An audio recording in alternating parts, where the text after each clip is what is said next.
to speak from her personal experience about this topic. So we'll dig in, we'll talk about why, pros and cons.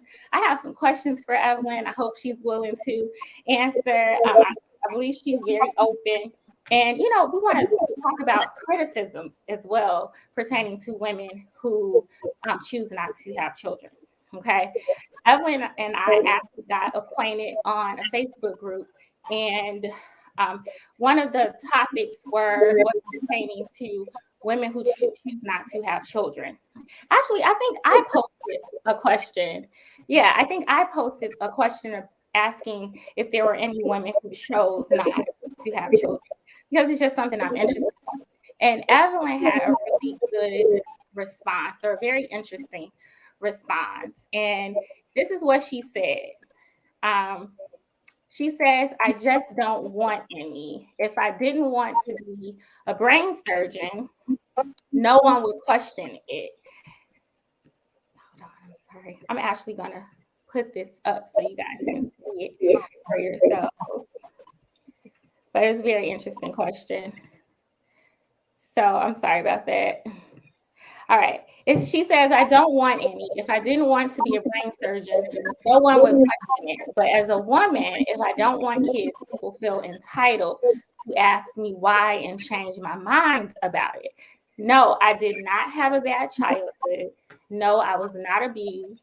No, I am not barren or sterile. I just don't want kids. People act like I should just because I'm a woman. But what they think is not my obligation. I just don't want to have kids. And I don't have to provide a reason, you understand, for the way I want to conduct my own life. She signed it, says women who are tired of everyone demanding that she wants to just because they do. So, that was a long introduction, y'all. But Evelyn, we just want to start out just kind of asking you some questions. So, why did you choose not to have children? When I was very, very young, I'm talking like 5, 6, 7, 8 years old, maybe before you have the birds and the bees conversation, I thought that as a woman, motherhood was my destiny, that there was nothing that would ever happen except for me to have children. And then when I learned the process of conception and where children actually do come from, and it has nothing to do with a stork, I recognized that I had a choice and I could choose if I wanted to or choose not to. And immediately, I mean, you have never ever seen a happier little girl than the time that I realized that I don't have to have children if I don't want to. As we saw in the comment, most of the people assume that I don't want children because of something bad that's happened to me, or because my parents were horrible and I just don't want to repeat their mistakes, or any of those other tragic things that they associate with a woman's decision not to have kids. Because according to them, if a woman does not want kids, something is wrong with her. And then for me to say, I don't want kids just because I never have wanted them, it's like that isn't acceptable to them. They can't comprehend that. So they have to try to needle it, nitpick at it to try and discover the source of why I don't want children and why it isn't as simple as I say that it is. I just never aspired to be a mother. Mm-hmm. The other side of that is that people feel like when I say that I never aspired to be a mother, they expect me to look down on women who do want children. And I have no desire to do that. And that's why I felt like the brain surgeon was a perfect example. There's nothing wrong with being a brain surgeon, and there's nothing wrong if you aren't. There's nothing wrong with being a mother if you want children, and there's nothing wrong with not being a mother if you don't. Oh, we can't hear you. There I am. Sorry. I love that you mentioned the fact that your choice is not to make anyone else's choice or to criticize anyone else's choice, right? Absolutely. Yeah. Absolutely. So you said you always wanted to know, even like back when you were a child? When I was a child, yes, very, very young, I knew immediately that I did not want to have children. I knew that I did not want to be a mother. And motherhood comes with a specific set of um, uh, lifestyle parameters. And that isn't the way that I wanted to conduct my life. And I knew that from a very young age. And one of the principal reasons that I felt comfortable enough in that decision was that I had very permissive parents. Okay. When as a little girl, all of the children in my neighborhood, my age, were boys. So I raced my bike with them. I played all these different climbing trees, climbing fences, jumping off of front porch banisters, making weapons. I mean, I am the quintessential tomboy. And in my house, that wasn't offensive, but I do know of other women who feel like the word tomboy is somehow a knock against femininity. That didn't happen in my house. I was tomboy by definition is a young girl who has boy habits. My parents didn't try to dissolve me of those boy habits. If I want to play with the boys, I'm going to beat them. I was making better weapons than they were. My bike could go faster than theirs because of the foot brakes versus the handlebar brakes that they had. So that means that if they were going too fast and use the brakes, they flip over. But my foot brakes took a little bit of that reservation away. I was out there, I was having fun, I was doing what I wanted to do as a little girl. And my parents did not try and tell me, you're a little girl, so you're not supposed to do what the little boys are doing. They never made me feel like that. So I was very comfortable having fun because that's what children do. It's not about little girl, not about little boy. Children play. And we were playing. And that's how I grew up. Okay. I love that. We have Darwin in the house, y'all. In the ladies' room. Hey, Darwin. So our first. What's up, everybody? Miss y'all. We miss you. All right. Our first topic is pertaining to women who choose not to have children. All right. Evelyn, I have a question for you, but I want to ask the ladies, everyone else, have you guys ever had second thoughts about having children?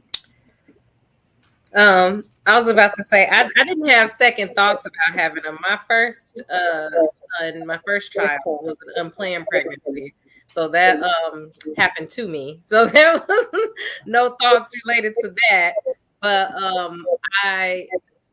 but this is what's interesting, and I appreciate what she's saying because having kids is a huge responsibility. And I think a lot of times we look at it for what we want as opposed to thinking about like, oh, I'm responsible for this person, right? So I wanted a girl. Like I had my son first, then I wanted a girl.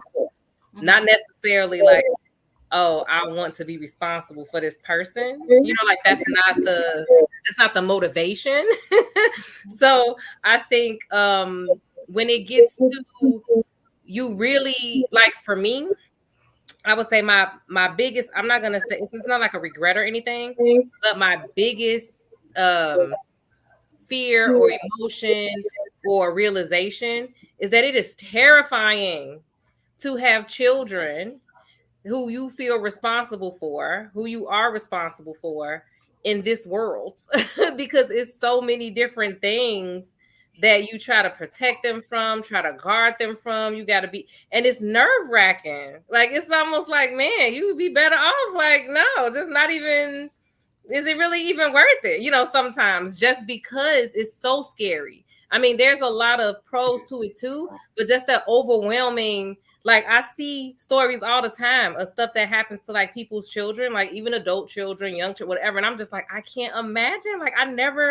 Like I just can't imagine because like you just want to protect that person. So it's like the fact that you brought them here, now you have to be responsible for them. So I wouldn't say it's like having second thoughts, but it's like, it's just a lot. It's a lot of weight. It's a lot of weight. It's life changing. Like I don't have children, and it's like I love kids, and I think I do want a child, but a part of me wants it just because I want to know what it feels like to be a mom. And then I'm just like, but man, this is like a full-time job. You're like, I don't know, you're just never off duty. Even if you're at work, you still have to think about your children. So it's kind of scary. It is scary. Yes, Evelyn. I used to watch a TV show called All Rise, where Simone Missick starred as the judge of, I think it was a Los Angeles County courtroom. And as a judge, of course, she has a high profile, prominent position in the community. People know who she is, people see her. She has all of these different responsibilities to manage. In the beginning, the interim between season 2 and 3, I think the season premiere shocker of season 3 was that she was expecting, whereas the first 2 seasons she was, married but no children, not pregnant. Season 3, here she is expecting. After her child was born, this is a judge with all his responsibilities. Her husband was a Washington D.C. affiliate, some kind of way. But what was funny to me that she said to her husband about their newborn baby, she's not going home. This is her home. This is where she lives. There was no for explanation. She wasn't babysitting, and mom wasn't going to come and get the child. Like, this house is this little baby's home, and we are responsible for her now. It was like that became that she became aware of the fact that this child is here now. It's not going home to mom. It's not going to grandmom's house. This house where we live is this child's home. Yeah. And Yeah. that was shocking to her. Yeah. Have you guys seen that viral video going around? It was all in fun, right? But the lady was like, "Man, all the look at all the things that they don't tell you about being a parent. They don't tell you, you gotta take the baby home." But it was like just a joke, right? But I imagine, like, what it's like mentally to go into a hospital without a baby and then leave with a whole like human in your hands. Like, you have months to prepare, but you don't have a human literally sitting like in your hands.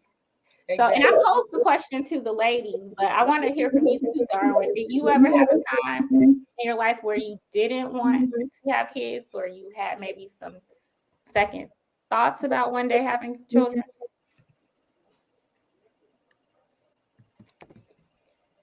Uh-oh, we Oh, can't I'm hear. sorry. It was it ever a time I didn't want to have kids? That would be now. Don't want any more. uh, I actually didn't want any more kids after my daughter, my first daughter. She's 12 now, but I was done after that. And I always said only way I would have another child is if I got married and my wife wanted one. And Okay. so when I got married, of course, I didn't mind having one, but I didn't think that was in the plans to have another child. But of course, when it came, it was like, okay, I can do this because it was like I wanted that experience that I didn't have before with the other two kids. Because we broke up before I really got into my um, before I became more mature and before I became a better parent, more patient, more understanding. So this experience that this child is having now, I know it's going to be a total different experience from the other Mhm. child. And sometimes I feel a little guilty about it, because my previous children, they didn't get to grow up in a house with both parents, and Okay. experience those daily moments that I have with my child now. So I'm glad I get to have this experience. It's another outlook on parenting, but I agree.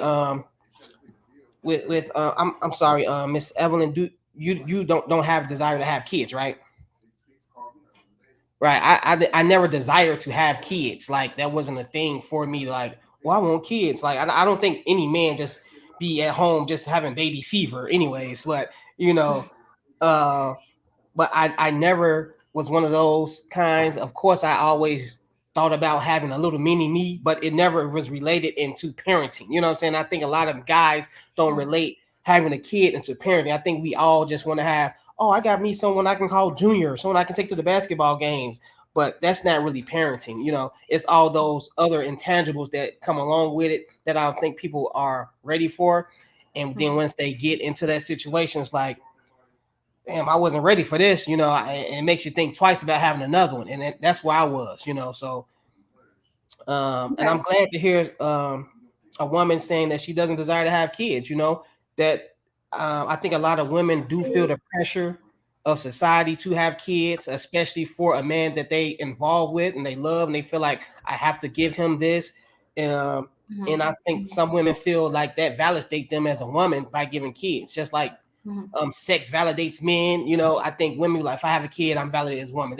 That makes me whole. I can cook, clean, have a kid, you know, and I'm glad that a lot of women is coming around today to say, no, I can work, I can do this. I don't have to have a kid. I don't have to be a stay-at-home mom. I don't have to know how to cook these spectacular meals and stuff like that. And it's just great that women are taking those alternate routes of finding their self, you know, and it doesn't necessarily have to end with having a kid and all these arbitrary rules that society places on women. Have you guys ever heard? Go ahead, Misunderstanding. When you asked, do we have second thoughts about having children? I wanted to jump out of my seat. You don't have kids yet. Exactly. You know, I'm back to nannying full time, and the kids are great kids. They're not bad kids. But like to Kenneth's point, the anxiety, it is so high. They're allowed to play on the neighbors' trampolines, and it just drives my anxiety up the wall because I'm just like, all it takes is one bad fall. All it takes, you know, and I just, you know, we keep like our nephews and nieces, and they go home on Sunday. And we lay down on the sofa and we're like, oh, that was fun. But I always say, and then they never go home. See, remember this moment here when they go home, okay? The love and the peace and the, you know, the relaxation we get back at our home. We wouldn't have that. So Raven, since you don't have kids, do your husband wants kids? Oh, see, I think it's the same concept that you were talking about, Darwin. Like, he wants for the same idea, like, oh, it's a junior and we're gonna go to the basketball game. But then when we talk about like diaper feeding and all that fun stuff, it's like, so on a scale of 1 through 10, how much pressure do you feel to like have a child? From my husband or like from my family? For him, like to give him what he wants. From him, like not much in general, but like from family, because we're in the South, like you have a timeline. You have to get married, have a baby, buy a couple houses or a business, a mom and pop, something like that. You have a timeline you need to fulfill, and if you don't fulfill it, you need to have some explanations. So it's not necessarily a lot of pressure from him, more so like, you know, we're in a Southern family. Yeah, of course not for him, but how much pressure do you put on yourself for him? Like, because of course you want to please your husband, and if you know your husband desire to have something, like in the back of your head, you like, okay, so when will I give him this? Like, you know, one day you go pop up like, let's go for this baby. You know, I know you've been waiting. I know you want one. Let's do it now. You know. I mean, essentially, we have and I wouldn't say an understanding, consider my name, but we do have a goal, a plan, idea. Okay. Like, you know, we have a deadline that, you know, okay, we have all our ducks in a row by this moment. Because it's, you know, I keep kids all the time. If you just have kids all willy-nilly, it don't work out for everybody. So, you know. And just from experience, I don't think you can ever have your ducks in a row when it comes to kids. That's the same thing my aunt say, but I don't want to hear all that. You have all the money in the world. I feel like you have all the money in the world. You can know all the people that has kids. They can tell you all these great stories. They give you all this great advice. But once you have that kid, it's like, the advice you just gave me don't pertain to this crazy. My kid must be retarded or something, because nothing you said, nothing you just told me over these past years can help me with this kid. So, and you know, that's what I'm worried about too, because, you know, I've been a nanny for so long. My mom's plan was, to Evelyn's point, I was a tomboy. So my mom was not playing about me being too boyish. So she sent me to work for a family member who owned a daycare. So every day in the summertime, she dropped me off at 6, picked me up at 6. All day. Okay. So I used to joke it was birth control, and it was effective. you know. So,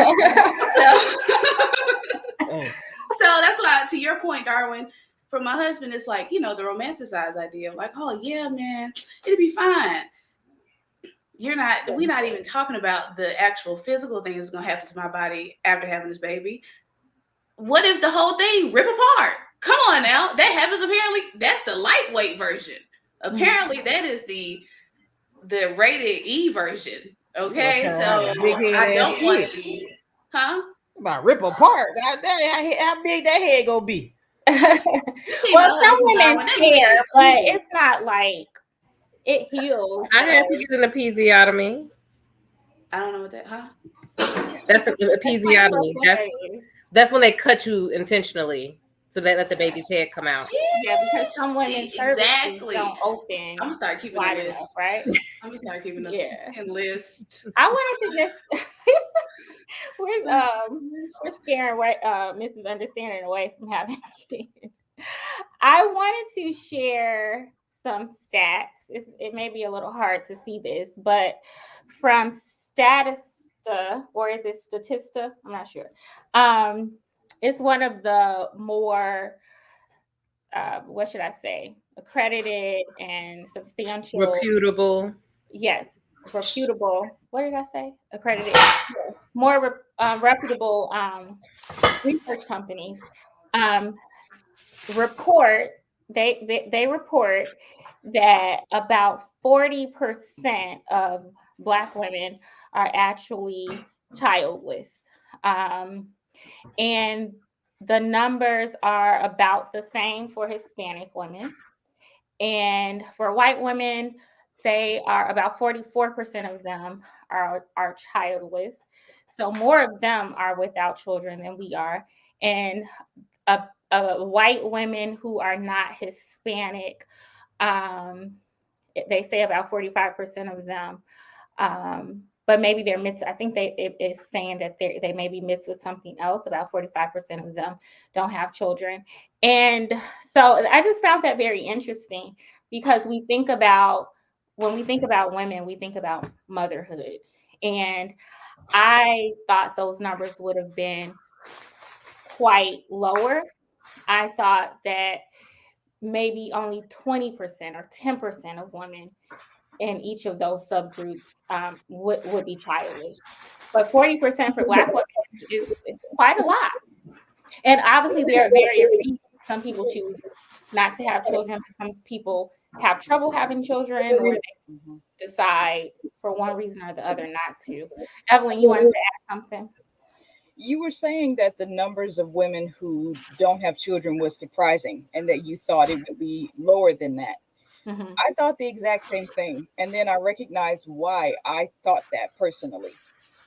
If you look at the way that mainstream society typifies the Black experience, it's impossible to believe that a young Black woman does not have at least 4 children. Yes. 5 baby daddies, however that's possible. But that isn't the whole story. You know, those statistics show that that's not the whole story. And I think part of our as a collective society, part of our responsibility is to try and change that negative narrative about Black women, ambitions, feminization, and this whole being too masculine thing if she presents as a leader in any capacity, which I know is a separate discussion, but it ties into the negativity that Black women have been typecast into. Yes. And I love that. Next week, we're going to talk about women who have problems conceiving and or carrying a child. And one of the reasons why the care for Black women looks different is because of these perceptions that Black women are hyper fertile and that we're hypersexual. There's this belief that, there's no way you have problems having a baby. They assume that, we just popping them out, and that's what we do. That we feel less pain. Have more, we actually have symptoms are less believed. It's just a mess. And we have more of an issue with fertility than other races of women. But a few of the sources that I was reading made note of the perceptions about Black women and fertility, and the perceptions that people have of us, that we're just these over sexualized women that just have babies left and right, no responsibility. When in actuality, 40% of us, this is documented, okay, don't have children. And we have other people saying things about, how many Black men don't have children. There's no data, but this is the data that shows you that a lot of us are actually not having children. That's almost half of us. So anyway, I just thought that was really interesting. And I just wanted to pick that apart and figure out like why. I know why I don't have children, but I do want them eventually. But everybody has different reasons, right? Go ahead, Mrs. Jovo. So for me, I can probably contribute to next week's show because, I was supposed to be the person who had, 3 kids, 2 dogs, a husband, and that's just not how it turned out. And when I look back at my medical diagnosis, I look back at the 18 hours I was in labor. I look back at the C-section that I had to have. I look back at the fact that I had passed out on the operating table when I was having my daughter. And people, I kind of like what Raven was saying, is that there's just so much pressure to either conceive. And then the next part of that is when you have one, especially when you live in the South, oh, when y'all having another baby? Well, I choose not to. Because when you passed out on the operating table and you literally can see white light and you hear, your husband kind of panicking a little bit, like, why is she bleeding so much and what is going on? And then when you wake up, you're actually alive and you were uncertain for like a moment that you might have not woken up, then why would I put myself in that situation again? To actually have the child that I have now, I did everything leading up to in vitro, and in vitro, I just, at that point, there was a point in our marriage where we had given up on having kids, and I just refused to pay the money for in vitro. I mean, I literally know people who paid thousands of dollars for in vitro, and then either they end up getting divorced or they have the one child and everything works out. It's so many different kind of sidebars we can go with this. And I'm grateful that Evelyn came on and shared, the premise of her comment on the post that you showed, because I think people forget that people have choices, especially Black women. And I always mention it on the show all the time that it's always this 200-page pamphlet on what Black women should be doing. And no one ever talks about, well, they have choices too, and they have options. We're always told what we're supposed to be doing. So, whenever I get that question about why didn't you have more kids or y'all don't want another one, I'm very blunt and very clear that I don't want to have that health experience, that scare that I had before. I want to live to raise my children. Because the other part of this conversation is the mortality rate amongst Black women who are giving birth to children. Like, if y'all have been like since, I guess, like what, 2019, 2018, there was an article that came out, where a lot of Black women are passing away giving birth to kids. Kind of what Cannon said, that a lot of their health concerns are being ignored. We're supposed to just be these strong all around women, who's supposed to just be able to take it. Well, you talking to somebody who thought she wasn't gonna make it. Right. And Ms. Jovo, okay. So, that's kind of what I wanted to contribute to the conversation, that we all have choices and options. And I chose I want to be here to raise my daughter. It is not a guarantee that I am going to be, quote unquote, that blessed or lucky again if I decide to have another baby. And, I've even had friends who say, well, maybe you need to get the right doctor, maybe you do this. And I've had to tell them, maybe I just choose not to have another child. End of conversation. To mind their own business, right? Right, because the other part of the conversation is Black women are getting exhausted, like very tired of having to explain to people their choices and their decisions. So, Because I don't see the same pressure being put on any other race of women than us. We're always having to explain why we don't choose to go the patriarchal or the traditional route. And it's just like I say, a lot of times, sometimes you like your mama used to say, when you say, well, why, mama? Because I said so. That's it. I'm not having another child. Why? Because I said so. I choose not to. And I think a lot of women, I don't know if, I know it's not just Black women. I know you didn't say that, but I don't know. Do we experience it more? I know that women, period, just experience that. But darn one, anything that women experience, Black women experience more, more aggressively. It's basic math. Darn wanted to ask something, and then Evelyn wanted to say something. So to Miss Jovo's point, when my wife had her baby, our daughter, we had to have an emergency C-section. I don't know how much of an emergency it was. I think they was full of shit. But anyways, they said we had to have an emergency C-section, and that was the most scared I ever seen my wife. She was laying on the table. She was conscious. They numbed up, and I was standing right there while they cutting her up and stuff like that. She was shaking and everything, and she was scared. And that experience alone just put me in a whole nother mindset of like, women go through a lot when they're having these kids, and no woman should be pressured to have a baby by anybody, and I think the world don't even realize what women go through, especially men, because we so focused on what we want a kid and this and that. We don't have to go through that. So and we don't have to ever worry about going through that. You know what I'm saying?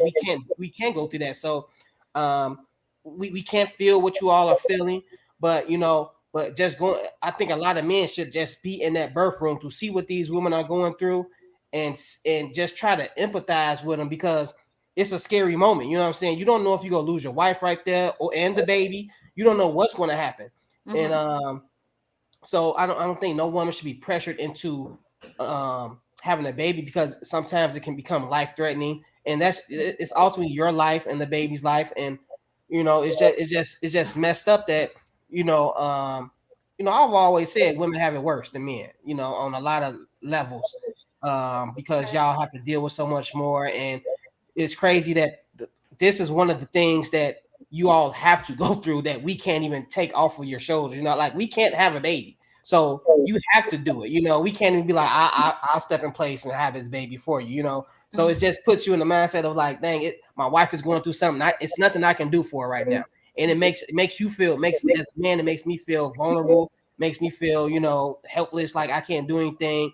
And you just have to be, happy that you have strong enough women to go through this.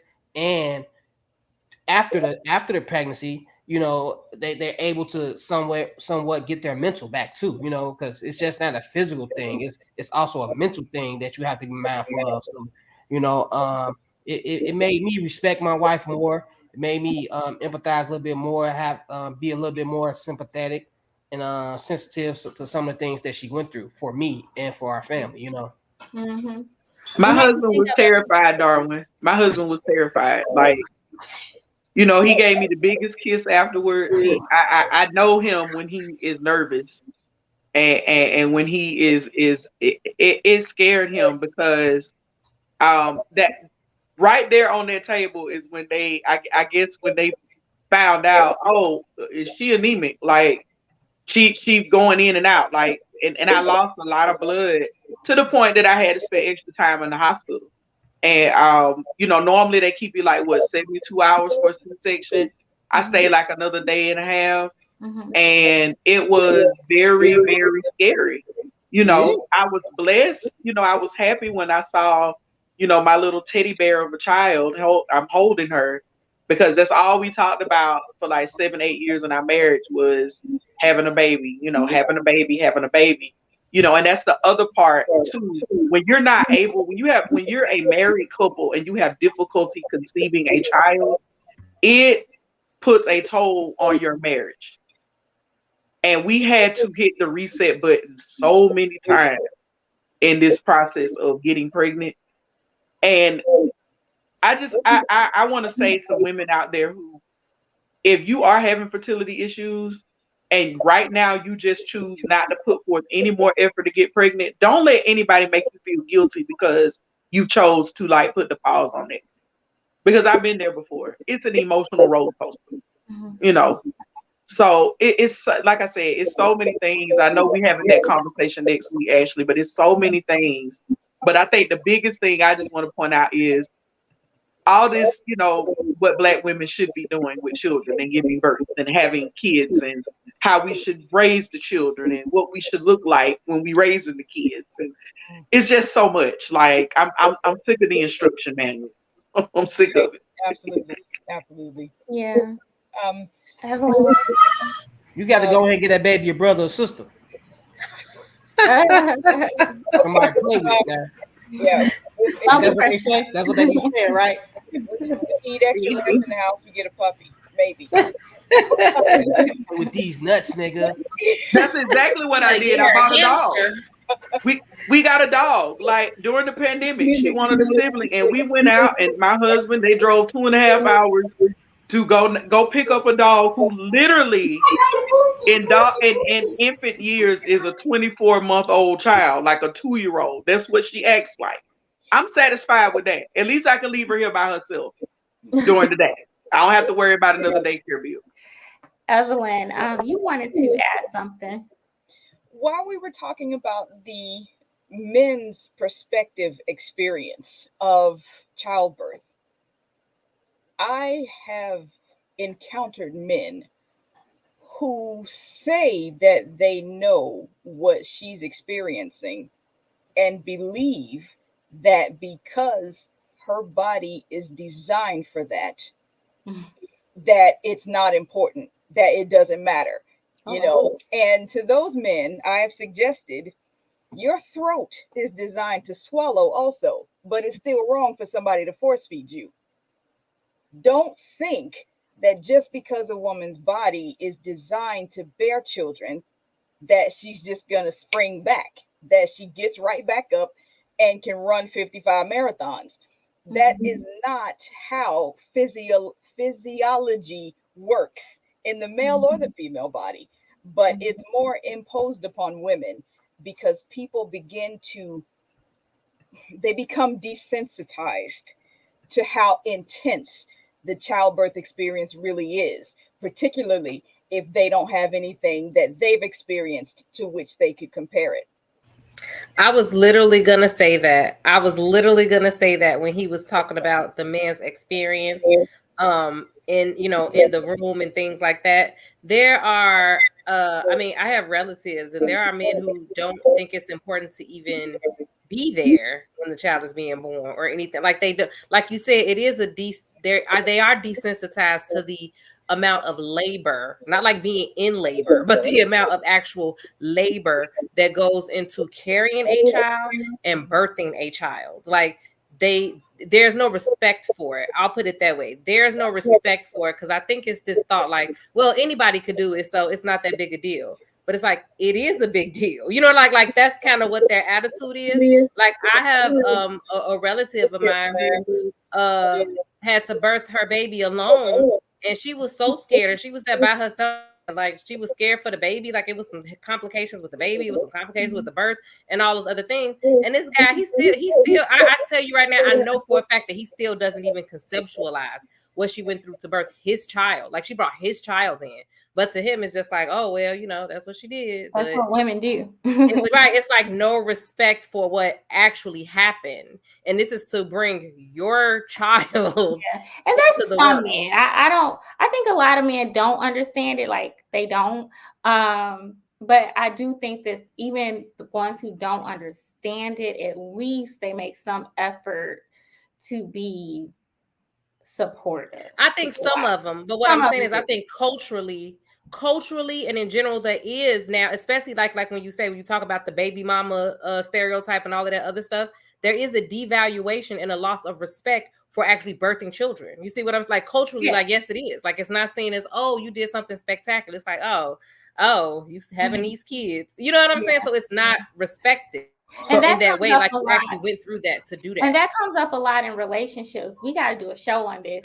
I don't know if you guys know Duvall and his wife. I forget her name, but there's this guy named Duvall, and he and his wife have Lil Duval, like he a comedian. No, it's Duvall and Kadeem. I know who you're talking about. I haven't followed them in forever. So they were a cute couple. I don't know if they did anything recently though. I don't know. Yeah, did they just have a baby? They did, yeah. And they have 4. They have 4. And there was this viral video of them, right? Where they were having a conversation I personally think should have been left behind closed doors. It kind of seemed like it was the first time they were really talking about this. And men drug her, right? And she was saying she didn't realize how much of a responsibility being responsible for his sexual appetite would be after having children. But what she was saying is, I have been with you for umpteen years. I have had 4 of your children. At that time, I think there were 3 of them. They were small, so she was probably just recently breastfeeding. And there was just no concern for what her body naturally goes through. And I'm just like, it's not like they're not having sex. Obviously, they are. And they seem to have a whole lot of sexual chemistry. I mean, you can't tell everything from a video, right? And people put up what they want to put up on social media, but they do seem to have, a lot of chemistry, and they obviously are having sex, and they have been together for years, right? And the men just were dragging her because she's like, look, I'm not 19 anymore. I'm 30 something. I'm 35. And it's so funny because men talk about how women's value decreases as we get older. They talk about how, our bodies change. They will remind you real fast. Don't look how you look when you were 21. They will remind you real fast, but somehow they forget that. They forget nature of a woman's body when she's had several of your children and can't keep up with your sex drive. Now, I'm not saying that you should be like denying your husband's sex, right? But there was just no understanding of like what she had been through just as a woman and a wife taking care of this man and his kids. So we got to talk about that later. But that's just like a really interesting topic that, we do treat having babies like, oh, that's just what women do. And it's like literally, there's a girl I went to college with, and she actually just posted. I'm trying to get her on the show, but she's not ready. She just posted about postpartum. Like, it's so real. It's like a life-changing experience. And I was just really saddened to see that so many men didn't get that. All they thought was, well, she wasn't ready to be a wife. She just wanted the ring. I'm like, what? Well, I also think this also goes back to what I always say about the way that we disproportionately socialize girls versus boys. Like, it still goes back to the same thing. We socialize boys to lean into their sexuality and to go full throttle, and then we socialize girls to suppress theirs for years and years and years, and then we expect when they get married that their sex drives are gonna equal out, and it just doesn't make sense. Like, if one person is used to suppressing their sex drive, it's not just gonna increase because they got married. Like, that makes no sense. So y'all know I have to always try to throw in one time that I take up for the men on here because but we go through a lot too. Here he go with this. He swear he was pregnant. Like, I keep having to tell him, like, and I'm not. This is not to take away from what women go through. But y'all go through. I thought it was just my husband. Apparently, they got a whole club about it. I say I tell him, I say we were expecting, but I was pregnant. He'd be like, I was pregnant too. No, you were not pregnant. Like, you were expecting. That type of talk. That type of talk right there is why we feel undervalued. If I say I was pregnant, why was you telling me I wasn't? Wait, go ahead. Go ahead and talk about some of those things that men experience too as a result of having. If I can empathize with you, with what you went through, you should be able to empathize with me what I went through. Okay, let me ask you this though, Darwin. If you're speaking for the men, so answer this question for me.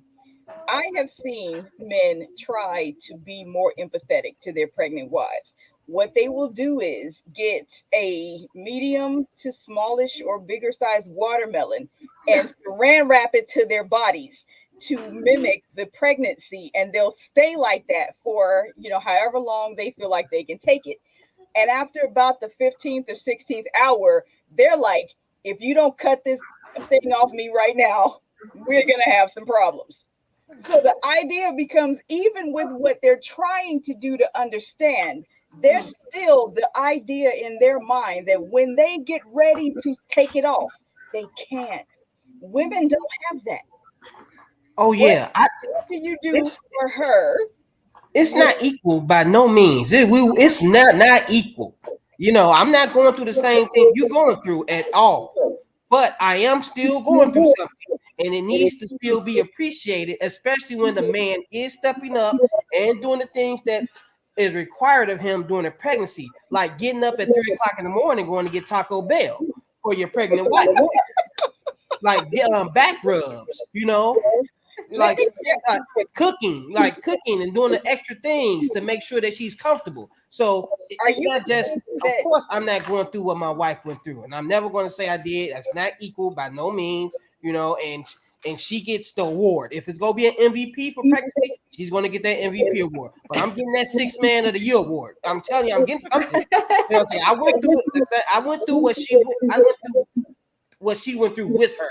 I was like a co-pilot, you know what I'm saying? She had the plane, she had total control of this, you know what I'm saying? But hey, I still was there pressing the button sometimes. Hey, are you complaining that women don't appreciate what men go through, or that other men don't appreciate what men go through during, like if your best friend if your best guy friend has a girlfriend who's pregnant, is he accusing you of not appreciating what he's been through, or are you saying that women in general don't appreciate what men go through?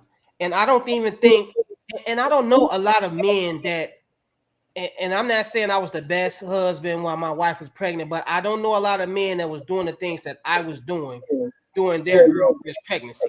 So I think the like being pregnant with me, like trying to be pregnant with me. Yeah, like swearing you was pregnant with me. No, he didn't say that it's not equal. The thing is that but I like that Evelyn. I like what Evelyn brought up about other people appreciating what you're going through, and I think that that's the more logical expectation. Because I think if you're expecting the partner that's actually pregnant to be like, oh, but you going through. My organs got taken out of my body and put back in. What you talking about? I don't understand. They took my organs out. So was your experience with your first child, with your first child's father the same with me? Was he doing the things I was doing? No. Okay, so therefore you should find some appreciation for what I was doing, since you have 2 experiences to go by. No, I made better decisions. Oh, it was you. Oh, okay. Yes. I do want to say something before y'all get started. Before the heels get started, I want to say something before the heels get riled up. It's not even just the actual pregnancy.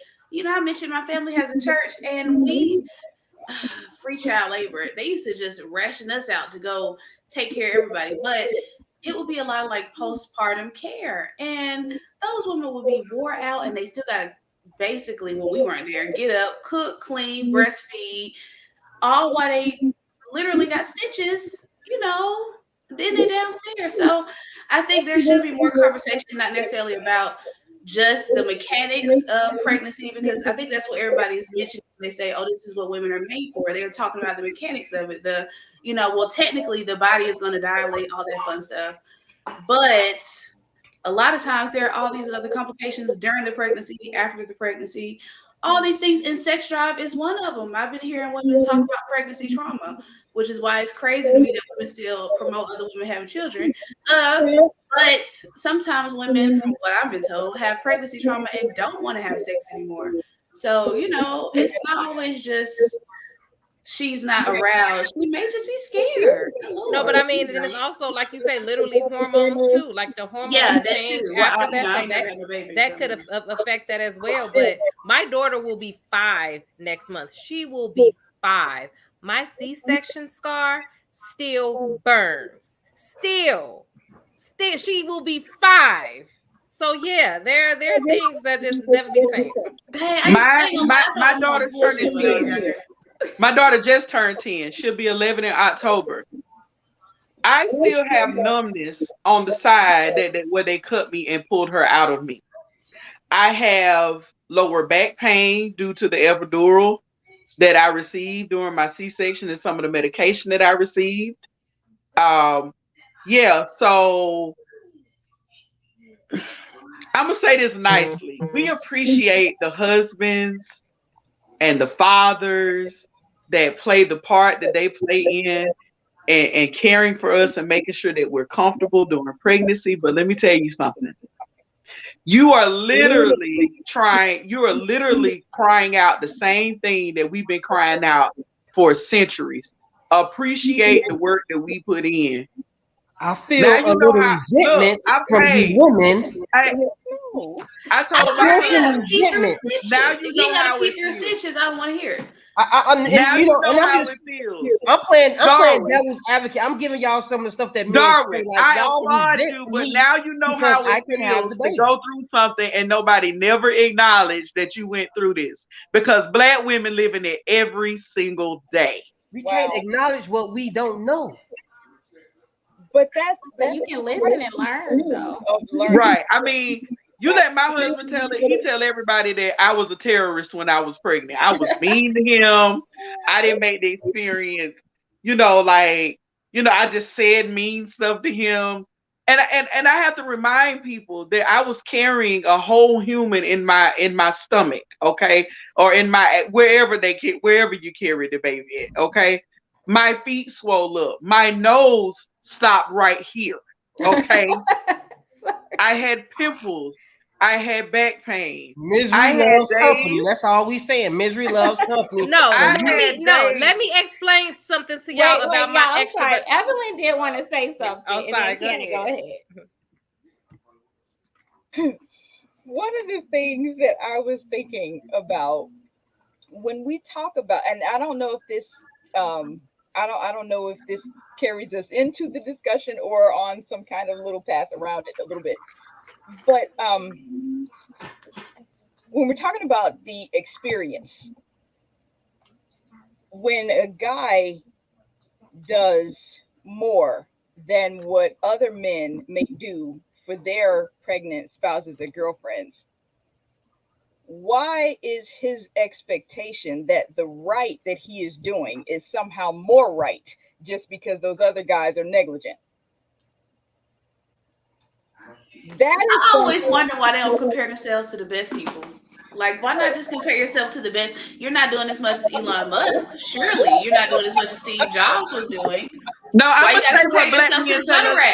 I'm gonna say what black men tell us all the time, especially those of us who married. That's what you're supposed to be doing. What you signed up for. I'm not the barest of minimums. That is the barest of minimums. That is what they do, ain't it? Ain't that's what they do? No, I'm not comparing myself to the bars in hell. You compare yourself to Martell. So it takes nothing. No, I compare myself to your other child's father. I didn't compare myself to this specific person, this low hanging fruit. But he ain't relevant though. Because you have 2 baby daddies. That's the only person I compare your experience to. You don't have another experience for me to compare to. So I don't do that. I don't compare myself. I do what I need to do. I'm not gonna say I did something better than Future. Now I should be looked at like I'm Barack Obama. I did what I can do in that moment for my wife. So only she can say if it was good or not. And when I'm getting the vibe I'm getting is I feel like I didn't do enough. Instead of 3 tacos, maybe I should have got 4 tacos. Did you buy her car? No. Did you buy her car? No. Let me tell you something, because he's not gonna gaslight. He's not gonna sit here and gaslight this panel. No, let me explain something. When I gained 30 pounds during that pregnancy, it was like, oh, you didn't gain no weight. You just I Wait, hope that no.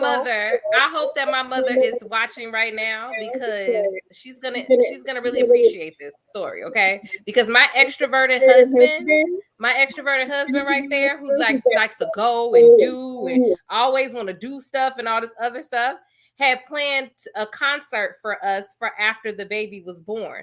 To be fair, this was before, because I was supposed to have the baby normally, not with a C-section. So then that was like unexpected, but he had gotten these tickets. And so my baby had to be at least about maybe 2 weeks old, maybe. Okay. And I breastfed, and I was breastfeeding. So he was determined, like, let's go to this concert. My mother, like, she don't need to be going. He like, now we got to go to this concert, this and that. Now we go to the concert, and it was like in a gym. So it was on bleachers. Now imagine I had a C-section and I was breastfeeding.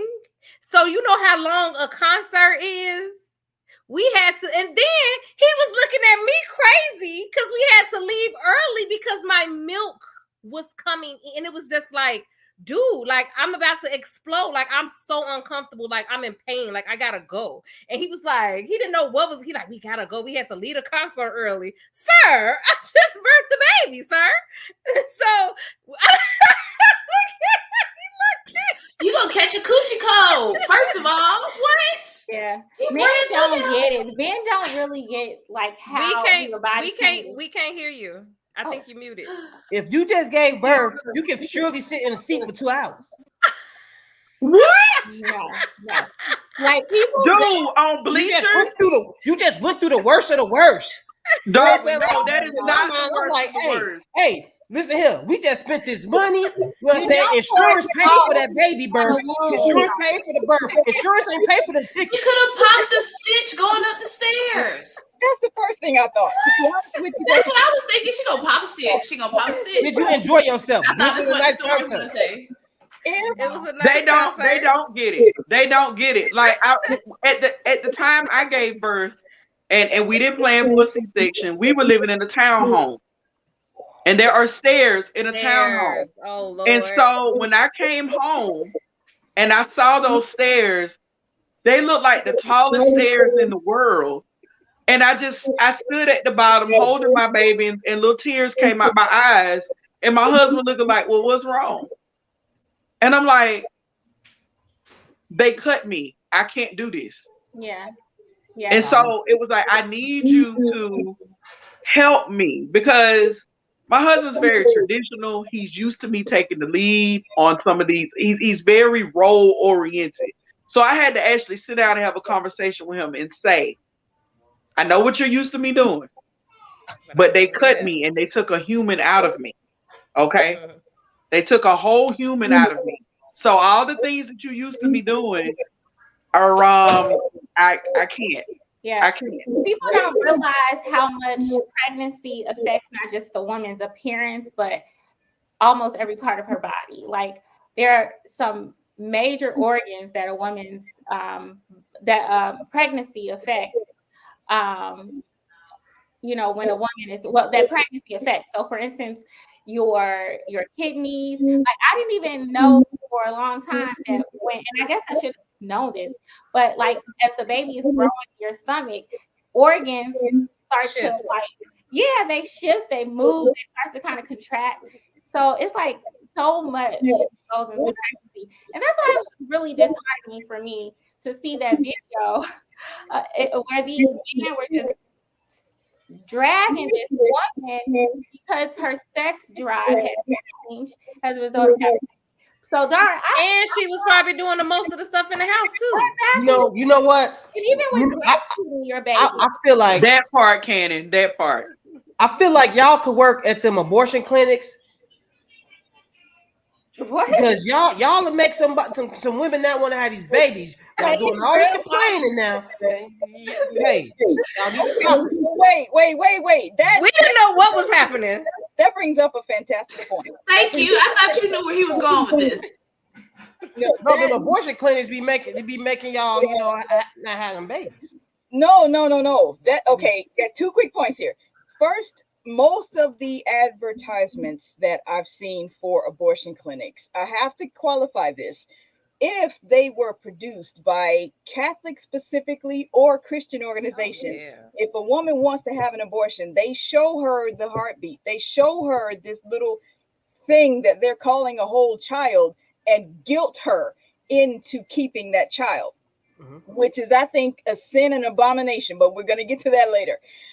The idea that women should be scared away from having children by conversations like this brings up the point that I wanted to ask you about. When women do talk about the truth of a pregnancy, the truth of the experience, rather than romanticizing parenthood, why is the woman who chooses not to go down that path suddenly regarded as selfish? Right. People have said that women who don't want children are selfish. And I, for the life of me, I don't understand. Well, I do understand why they said that, but it makes no sense to any cognizant, thinking, capable adult. The idea that they have spent thousands of years romanticizing having this little bundle of joy who's going to be in the cute little pictures with their little booty in the air and then the little, and all, and that's cute, that's fine, that's great. That is not an expensive hobby. That is another human being. I never found nothing wrong with a person being selfish, though. So I hate when people say, like, you're selfish. So it's me. Wait. YOLO. As a man, you get to say that because the pressure isn't on you to have children the same way that it is on women. So if somebody knows that I don't want to have children, the first thing they're going to accuse me of is being selfish. You don't want your body to change. You don't want to give your time.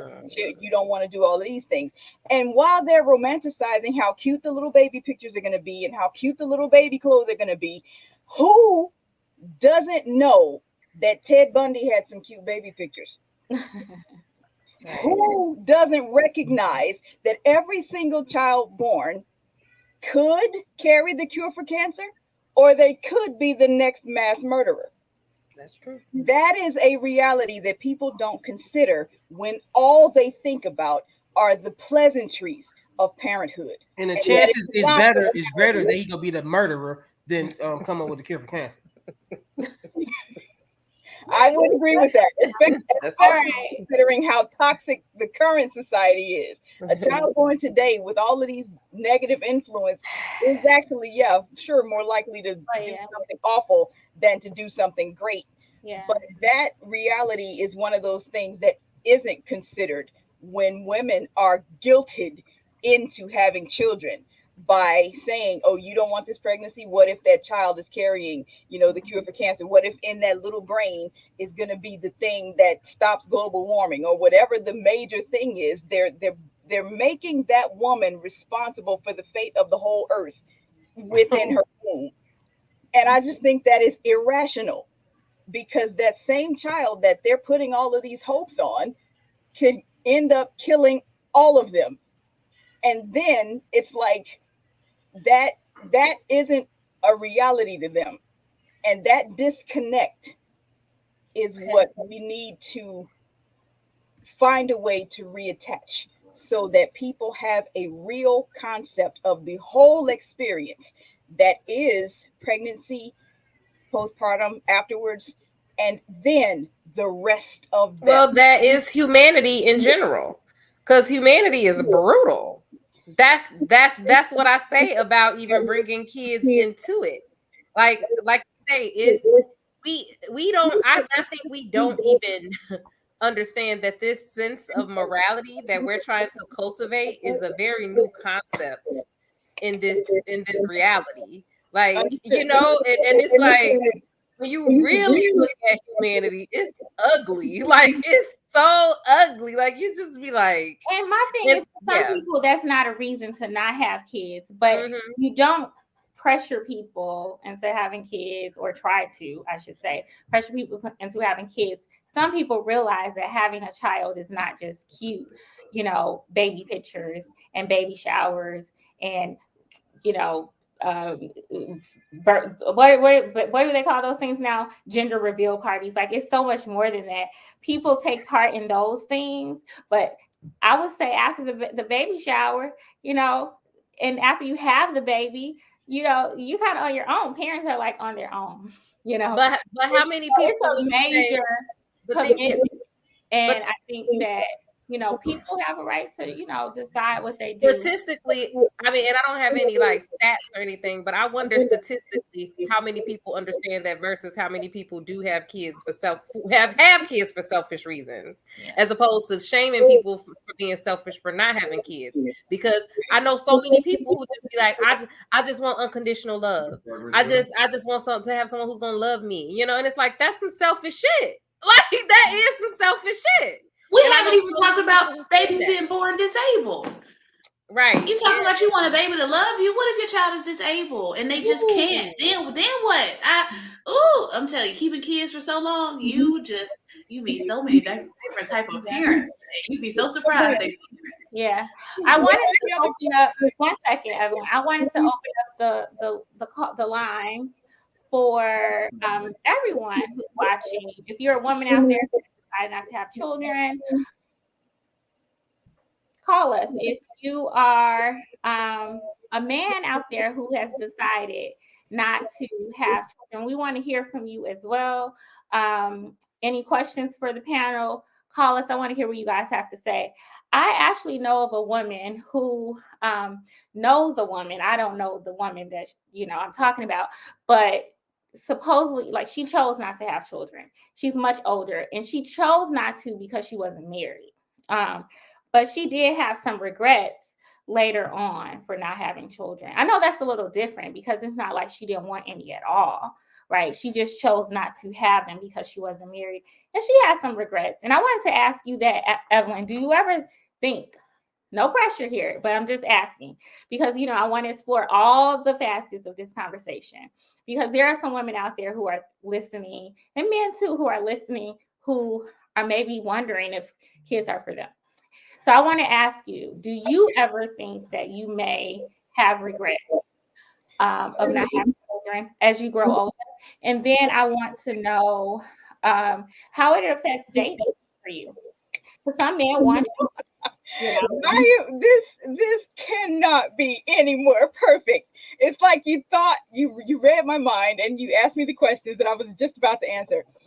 We were talking about earlier, we mentioned that there are women who put their own value attached to having children, and their value being attached to relationships and their value attached to having kids. Then you brought up the question of regret. There are women who believe that a bad man is better than no man. I am not one of those women, but that opinion has been thrust in my direction regarding dating. And I was about to share a story with you guys about a conversation that I had with a gentleman that I was not necessarily seeing, but we were trying to feel out if we were going to move in that direction.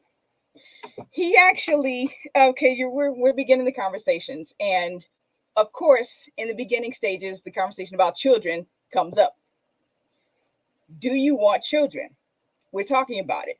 He just lets fall out of his mouth with such grace and ease that he wants to be a father within the next 2 years. That was his timeline. That's what he told me. I told him, this was a number of years ago. I told him, I'm not sure if I want children, but if I ever have them, it surely won't be that soon. That's exactly what I told him. Mm-hmm. And then I asked him this question. Do we need to even continue this discussion? He said, no. And I said, okay. The next few times we conversed, it was pleasantries. Hi, good to see you. How you doing? The weather's what it is. Did you get some muffins? They were in the workroom, or whatever the simple conversation was. Even those conversations began to be fewer and farther between, until eventually we just kind of lost contact.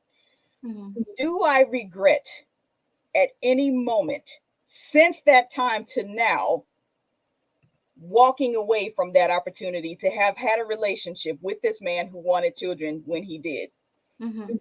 No, absolutely not. Not for half a second do I regret it. And this is why every single time I've ever considered myself having children, it was as a concession to someone else. It was not what I wanted. It was the idea that if I'm in a relationship with him and he wants it, then maybe we'll talk about it. That has nothing to do with the way that I wanted to carry my life. I'm thinking about, again, the idea that I started with the story that when I was little, I thought that motherhood would happen to me. I saw myself reverting to that position because of everything that was around me about having kids. And eventually, within the last 15 or so years, I said, forget all of that. I am not required to have children for any reason if I do not want to. And that has been one of the biggest changes in selecting the men that I date. It used to be that if he had children, it was a deal breaker. Nope, I don't want to have anything to do with you and your little kids. They're cute, they smile, they play, that's great, go home. Now I'm at the point in my life, like right now, if he already has children, that's more of an advantage than it used to be a deal breaker. Because if he already has children, he's not pressuring me to have any.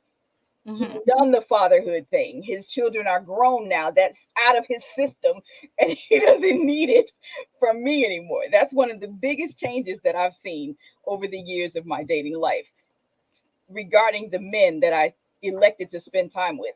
But I sit here today as confidently, as firmly, as I'm at a loss for words for the strength of what I'm trying to convey to you right now.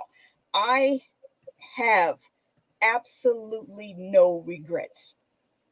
I do not feel like those men who wanted children were lost to me, because we did not want the same things. And I would have been throwing away everything that I wanted to do with my own life for the sake of living in a way that he wanted me to. That wasn't good enough for me. And this is not to say that I haven't had good relationships with men and that I can't appreciate having a solid relationship, because I can. I've had that. I enjoy it when it's available, and it's okay for me when it's not. But for this whole children idea, that is no longer a concession that I am willing to consider. And if he wants children, I am not the one for him. Okay. All right. And what do you say? Because you are a Christian woman as well, right? And so what do you say to people who are like, well, you are not doing the Christian thing. God says fruitful and multiply. What do you say to that? There are approximately 7.5 billion people on this planet. The world has that licked. I don't need to participate in the be fruitful multiply thing. We've done that. We've been there. We got that covered. The other part of not being God's will. The Bible in Jeremiah 33, I think, says that God knew each of us. He knew our members, which isn't just our body parts. That is members of our entire person, our preferences, our personalities, our hair color, eye color, skin color, all of that. He knew it. Knowing before time that I would be a child who did not want to have children, he had no problem with me being born. So if God does not have a problem with the fact that I don't want children, you as a spectator can really get out of my face about it. I got a question. If it's I have this last thing, and then I'll hear your question, Darwin. It's taken me a while to get to this point because I recognized that everything around me was saying something else. And there was something that I was at least acknowledging that was pressuring me and affecting my decisions until I decided to say, that isn't necessary. I don't need to yield to that pressure. I don't need to listen to these voices. Once I decided that I didn't want children, everybody else would just have to deal with that. I don't owe them a change of mind about it. I don't owe them any reconsideration because even if I do decide later, they're not the ones getting up with that child. They're not the ones in my life bearing the burden, consequence, results of that decision. So because they're not, they don't get a say. Okay. Darwin, what's your question? You don't have to answer it if you don't want to. It might be a little bit too personal. I just want to ask: have you ever been pregnant? No, and that was not an accident. Okay. No, because when I decided that I didn't want children, I knew how to prevent that from happening, and I'm grateful that nothing tragic has ever happened to change that decision. You're like that 0.1%. I'm grateful that nothing happened that's ever changed that decision, such as a crime against me. But as far as my choices have all been consistent, I know that motherhood is not something that I ever aspired for. And it doesn't have to be something that I begin to aspire for anybody else's sake, because they're not the ones waking up in my everyday. And when that's settled for me, it's settled for me. Yeah. Okay. All right, y'all. I love this conversation. I know it's really hard to touch on all the different facets of this conversation, but I think we've done somewhat of a good job doing it. We have some women and some men who have decided not to have children, and they have various reasons.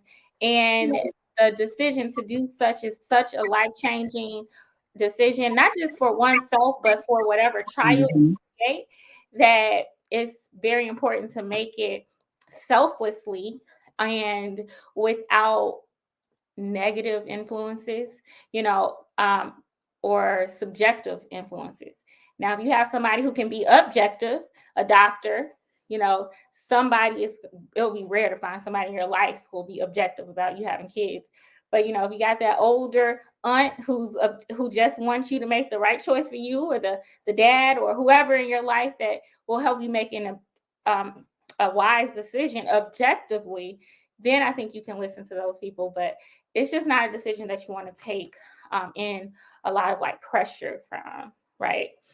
And you were saying, I'm sorry, I just have to jump on what you said a little bit, just a little piggyback. You said that we have to be careful of negative influences. Those influences can be negative even if that person's intention is good. There are mothers who impose upon their daughters, hurry up and give me grandbabies. Mom's intention may be good, but that daughter is forced or pressured at least to settle for some kind of guy that's a half an iota of anything just to give mom these grandbabies that she won't leave her alone about.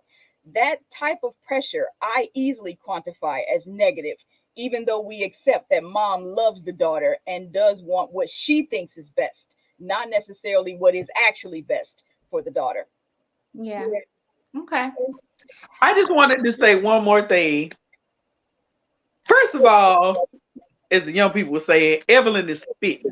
Okay, she's spitting reassurance. Thank you. She is spitting reassurance, self-assurance. She is spitting someone who definitely knows who she is inside and out.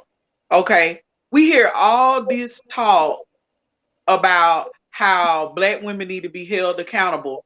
Did we not just hear a whole spiel on accountability, that she realizes that if I don't want to have children, I have to protect myself, whether it's abstaining from sex or using protection during sex?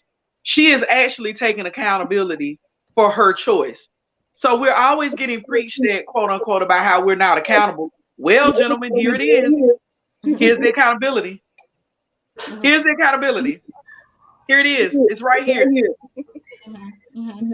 And I want to but I want to close out just saying that this is not like a call to say you shouldn't be having kids, or, being a mom is not worth it, or it's not that.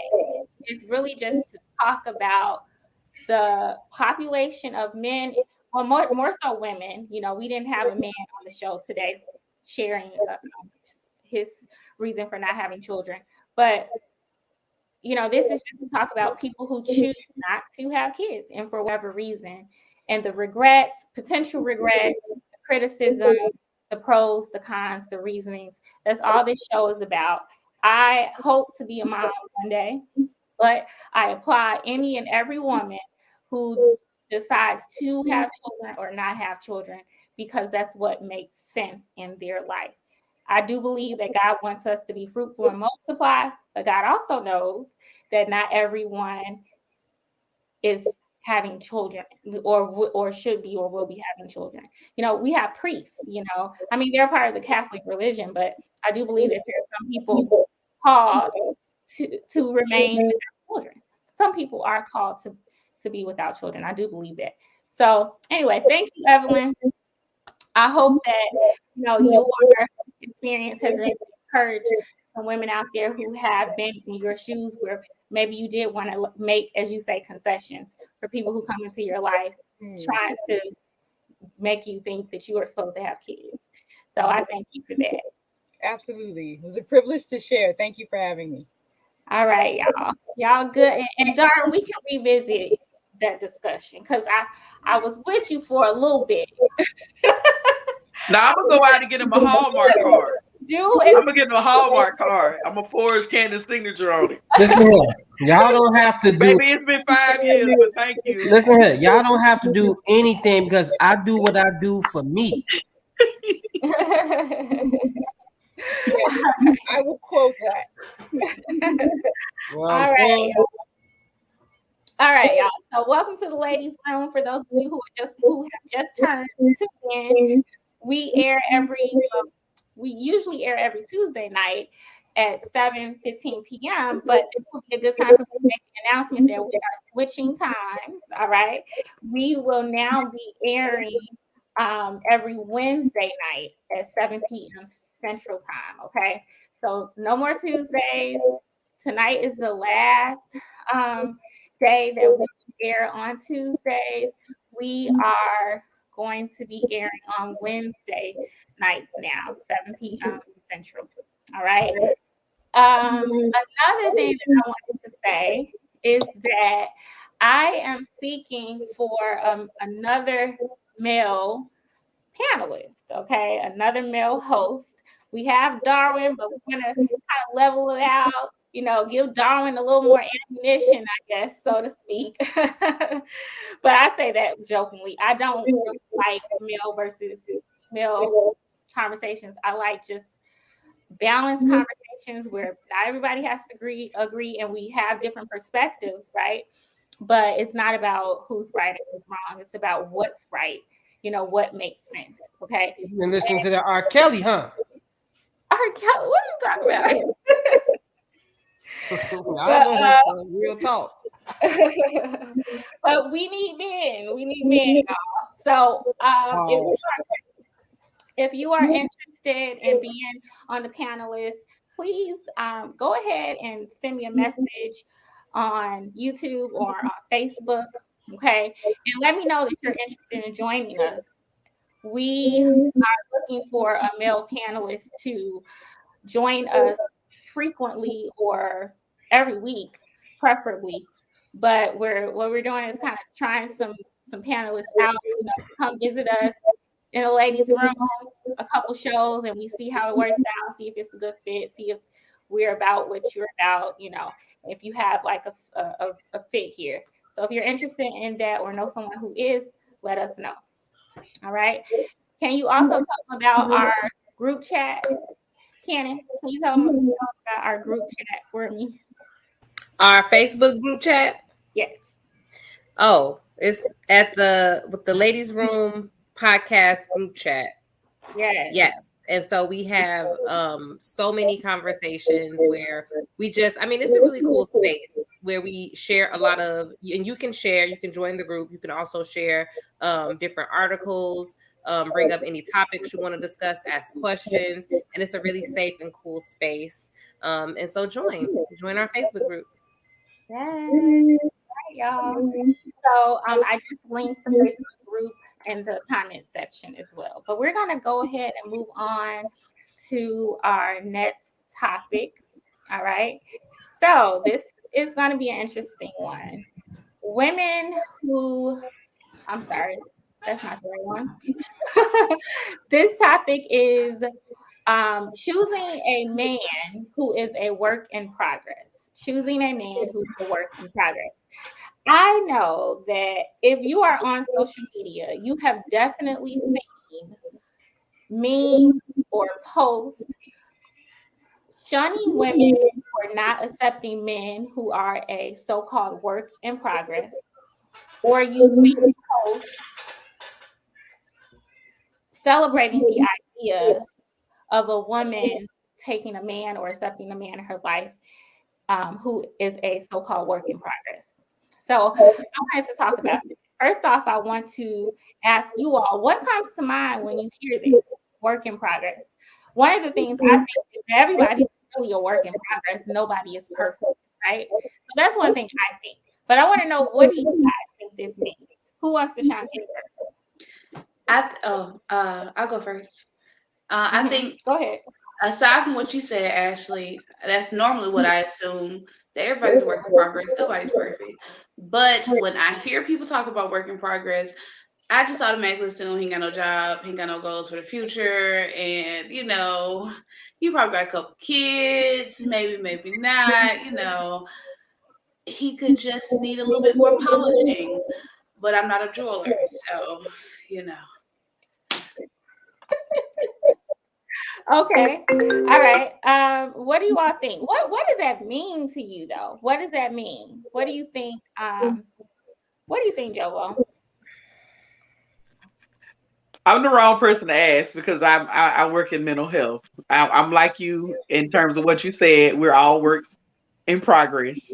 So I think though that if you want the societal definition, so this kind of guy who maybe he's getting a job, or maybe he is getting his life together in terms of maybe he's trying to put himself in a position where he one day will pay child support, or what's some of the other things I've heard with work in progress, or maybe he will create a career that he wants to do. He's kind of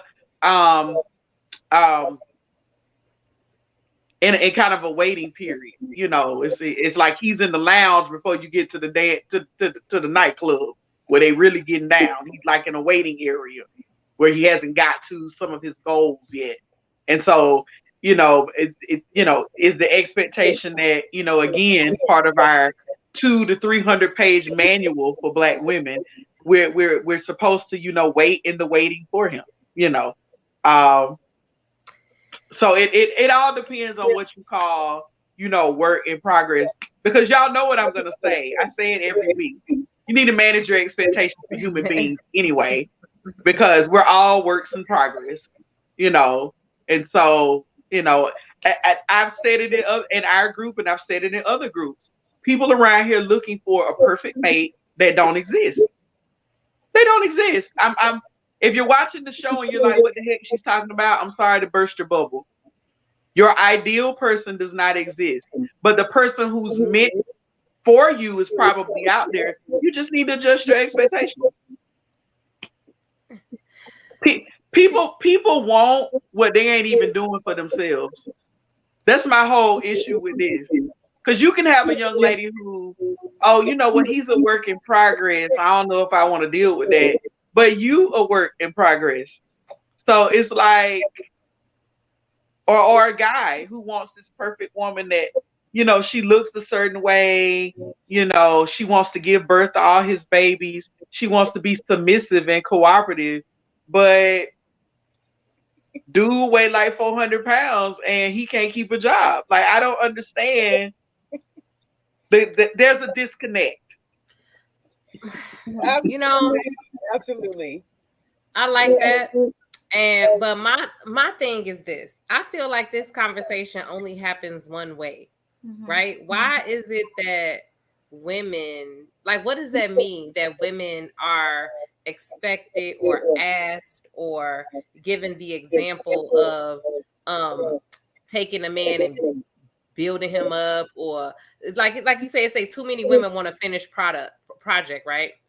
No, why does nobody say that in regards to like are women assumed to already be finished, or like I just be confused about what all of that means.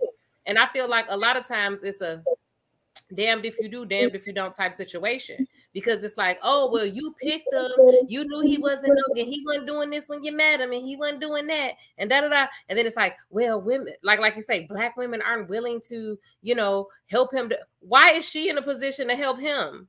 Why are we not having a conversation about him being willing to help her? Like, why is it it's always that one-sided? Like, it's always like it's assumed that the woman is already established or already in a certain place or whatever. And I think a lot of that does come culturally, statistically, from the fact that Black women are the only group of women who are not expected to marry equals or marry up. They're the only group that are expected to marry down because of socioeconomic and societal issues, right? When it comes like racism, all of that stuff, the prison, the school to prison line, all of those things. Because of that, it's like that's why those memes even come up. That it's like, oh, you don't want to build him. Why? Hold on. Why is it always like it? And the way I feel about it is, yes, like that's a logical expectation. If you're in a certain place, you should find someone you're equally yoked with. That's just that simple. That's how that works. Marriages, relationships, all of those things, time and time again, every study has shown are more likely to work out when those people are more equal socioeconomically, and all of those things. With a kind of consistent educational background and those types of things, those relationships are more likely to be long lasting than relationships where they're unequally matched. So it's like, why would that even be a thing to be like, oh, you want somebody who already, yeah, that's what everybody wants.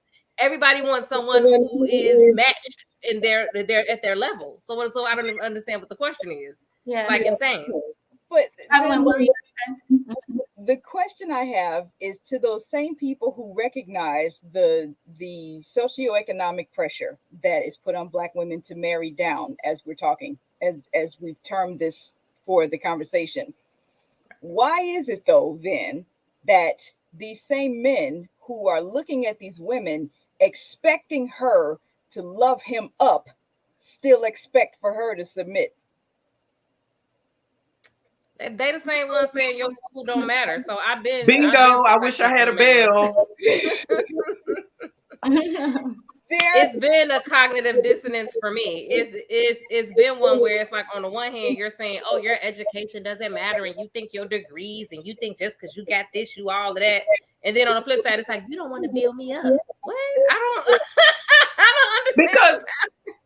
Because it's what I say all the time on this show. People can point and put all of their stuff on other people versus taking self accountability for the building that they need to do for self. It is not, you know what I'm about to say? It is not your spouse or your partner's responsibility to build you up or to make you happy. That is something you walk into a relationship with. You should already know how to do that. I've had the pleasure, the privilege, and the opportunity to work with guys who are coming out of prison, guys who are on probation, who they have that same premise. I need a woman who's going to build me up. And my answer and my reply to that has always been, let's discuss how you're going to build your own self up. Because it was self that got you behind bars in the first place. All behavior is a choice. You chose to do something and there was a consequence to it. This Black woman, whether she enters your life or not, is not the end be all to whether or not you're going back to jail. You need to have some type of connection to self, a relationship with you, a realistic relationship with yourself where you can take accountability for your actions and not put that on, I need a sister to help me out. No, you need yourself to help you out. And that's the thing. I have a male relative who literally just said, like, you know, who was, literally is like not looking for a relationship, but is talking to women because he's in a space. And I'm like, well, what do you offer them? I'm not trying to offer them. I don't have nothing to offer nobody right now. So why are you wasting these people's time? Like, you don't, like, that's what I mean. Like you think that that's okay. Like you just think that that's the most normal thing in the world. Like, I don't have anything to give, but I'm just here to take. So give it. It's like, and you just think that and you're comfortable in it. It's horrible. It's horrible. What were you gonna say? One of the things that I've explored in certain discussions like this is the dichotomy between the way that men are raised to value and prioritize relationships versus the way that women are raised to value and prioritize relationships. Women are always told from like the smallest babyhood that she can have, you're supposed to grow up, you're supposed to get married, you're supposed to have kids. So here she is, 18, 19, already trying to be married, and 35, 40, 45, nursing a 25-year fantasy that she's just looking for some man to take his place in and stand there in while she has the white dress, the cake, the car, the whole nine. Yeah. Men are taught the opposite. Don't get married if you can help it. And if you do, you can wait until you're half foot in the grave, about to be dead. And there you go. That's one of the reasons that you have these older men who are marrying younger women for their ability to have children. If he had been taught to prioritize relationships at the same height and value that she did, he would have married younger, and his wife would be that 40-year-old woman that the 40-year-old man doesn't want to date because he wants to be with somebody younger who can have his kids now. That mismatch of their ages deals a lot with guys being encouraged in false confidence, whereas women have high qualities, good things about them that are somehow lessened just because she's a woman and supposed to take her quiet, docile place. That's why you can hear men say, I don't have to have anything to offer her. The fact that I'm a man is enough. Mm-hmm. And it's not. But when a woman says that, oh, watch this, she's bitter. She's not feminine. She doesn't have feminine energy. She's being too masculine. Mm-hmm. Why is she wrong for pointing out a truth that if he's honest with himself, he already recognizes? Mm-hmm. Another part of how this remains the breadth of dichotomy that it is that when women are talking about these things, the accusation is that while she's talking about it, she's wrong. She's the villain. She's bad. She's unsubmissive,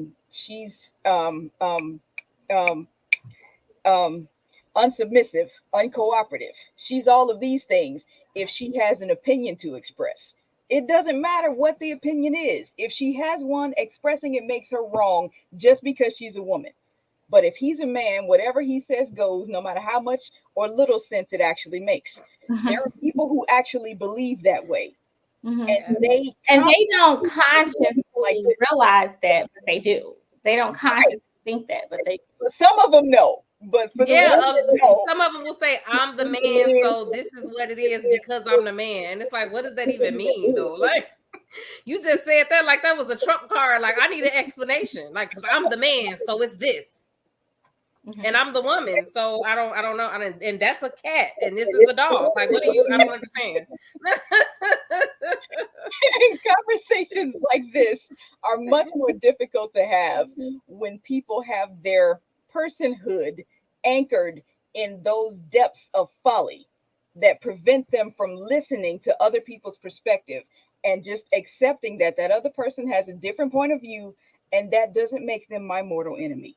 That doesn't make them wrong just because we see things differently. There are people that I'm gonna stop.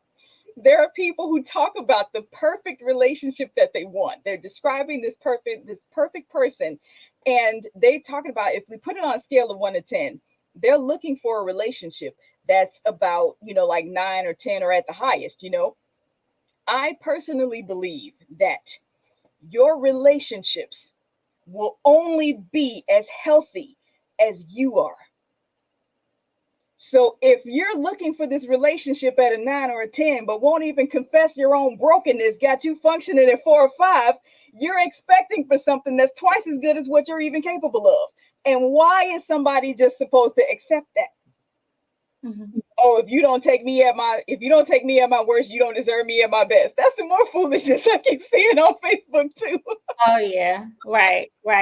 And that's the whole, like, I want to touch on this. I want to hear what Darwin has to say. I see Mrs. Joel. I'm gonna take Evelyn to work with me tomorrow. Evelyn just gonna come on and do some co-counseling. I need all the help I can get, because she just said everything that really just sums up this whole conversation.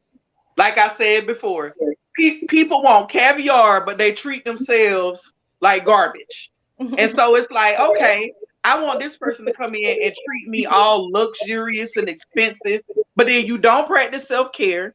You don't hold yourself accountable. You have poor emotional intelligence. You don't take responsibility when responsibility is due. You do not walk in principle to protect the things that you value. And you magically think that somebody gonna come into your life and make everything better. It is ridiculously unrealistic to think that. That's right. Absolutely. Whether you a man or a woman. 100%. All right. Thank you all. Good stuff. Darren, what do you think? You've been kind of quiet. I just think a work in progress just is related to just having patience. Mm-hmm. Everybody isn't going to be where you want them to be, and especially at the time where you're seeking to be in a relationship, and like you said, you have these expectations on somebody. Everybody has a checklist, and you're not gonna find all 10 things on that checklist in the person. And it's okay. You might see some type of character in that person, and you may think they might can get to those points, but it's all about patience. I feel like my wife had a lot of patience with me when she chose me. I don't think she chose me when we got married or when we started messing around. I think she probably chose me when she saw some of the characteristics that she wanted to have in a husband, and she said, okay, he's a great father, he's funny, he's this, he's that, but he doesn't have this. And I think the things that I didn't have, I think she was patient with me, and worked with me to get me to that point, or was patient enough for me to get out of those bad habits that I had, So I just think it's all about having patience for a person. If you see those qualities is within him or her, So I just think that's all related to just being patient, work in progress. It's all about just, hey, can you work? It's called a work in progress. Can you work with this person to progress to what you want the relationship to look like? And if you can't, if you feel like you can't, then don't do it. But if you can, then go for it. I don't even think it's a bad thing. I don't think it's a negative comment at all. I know some people may look at it like that, but I'm looking at it like, I think everybody's a work in progress, and everybody should think that they're a work in progress. People shouldn't think that they're at their final evolution. Like, I'm still growing every day. I know I can get greater. I know I can get better. So if you feel like you just at that point where nothing's ever going to happen in your life and nothing's going to change about you, you've been through everything, you've seen everything, then I will call you an ignorant person and just be like, hey, be happy with what you got, But the world is evolving, and you should evolve with it. I think that if you are taking the term work in progress to be what Darwin is saying it means, then it makes sense. Here's the thing: nobody's perfect. And if you talk to most people who've been in any type of relationship, they'll tell you that there was something that each of them had to so-called work on, right? And that's not just in romantic relationships. I think that is with work relationships. I think that's with parent-child relationships, with friendships, or with family members. So everybody is a work in progress. I think that sensible people who are fair and have genuine intentions will come to a conversation and say something like a work in progress. And that's what they mean. They mean just kind of like some character issues or some habits that you need to change, you need to work on, right? But a lot of times when we hear this, it's not about it's 9 times out of 10 about a man who has not reached a place in his life where he is financially secure and or okay. That's usually how it is addressed. I think everybody understands that nobody's like perfect, and we have to take people who are not imperfect, just as they take us and our imperfection. 9 times out of 10 on Facebook, this conversation is around how much money a man makes. And for some reason, there is this call for Black women to be okay with men who cannot provide for their families. And this is just the truth. You know, it's not about women not wanting average men. Average women date average men every single day.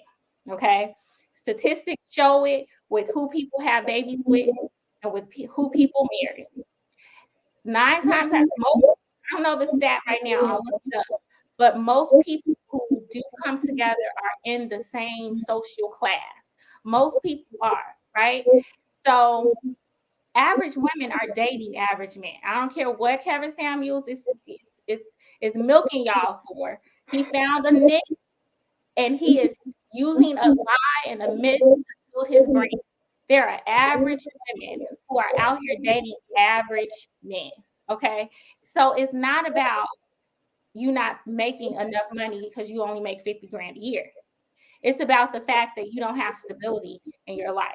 It's about the fact that you're 30 and you haven't had a stable job. I have met people like that. And right away, I don't date. Once I find that out, I don't care how nice he is. It's like you're 30 and this is your first real job. I met a guy who was 40 and he was just first real job. And this path, like I've met a few guys like this.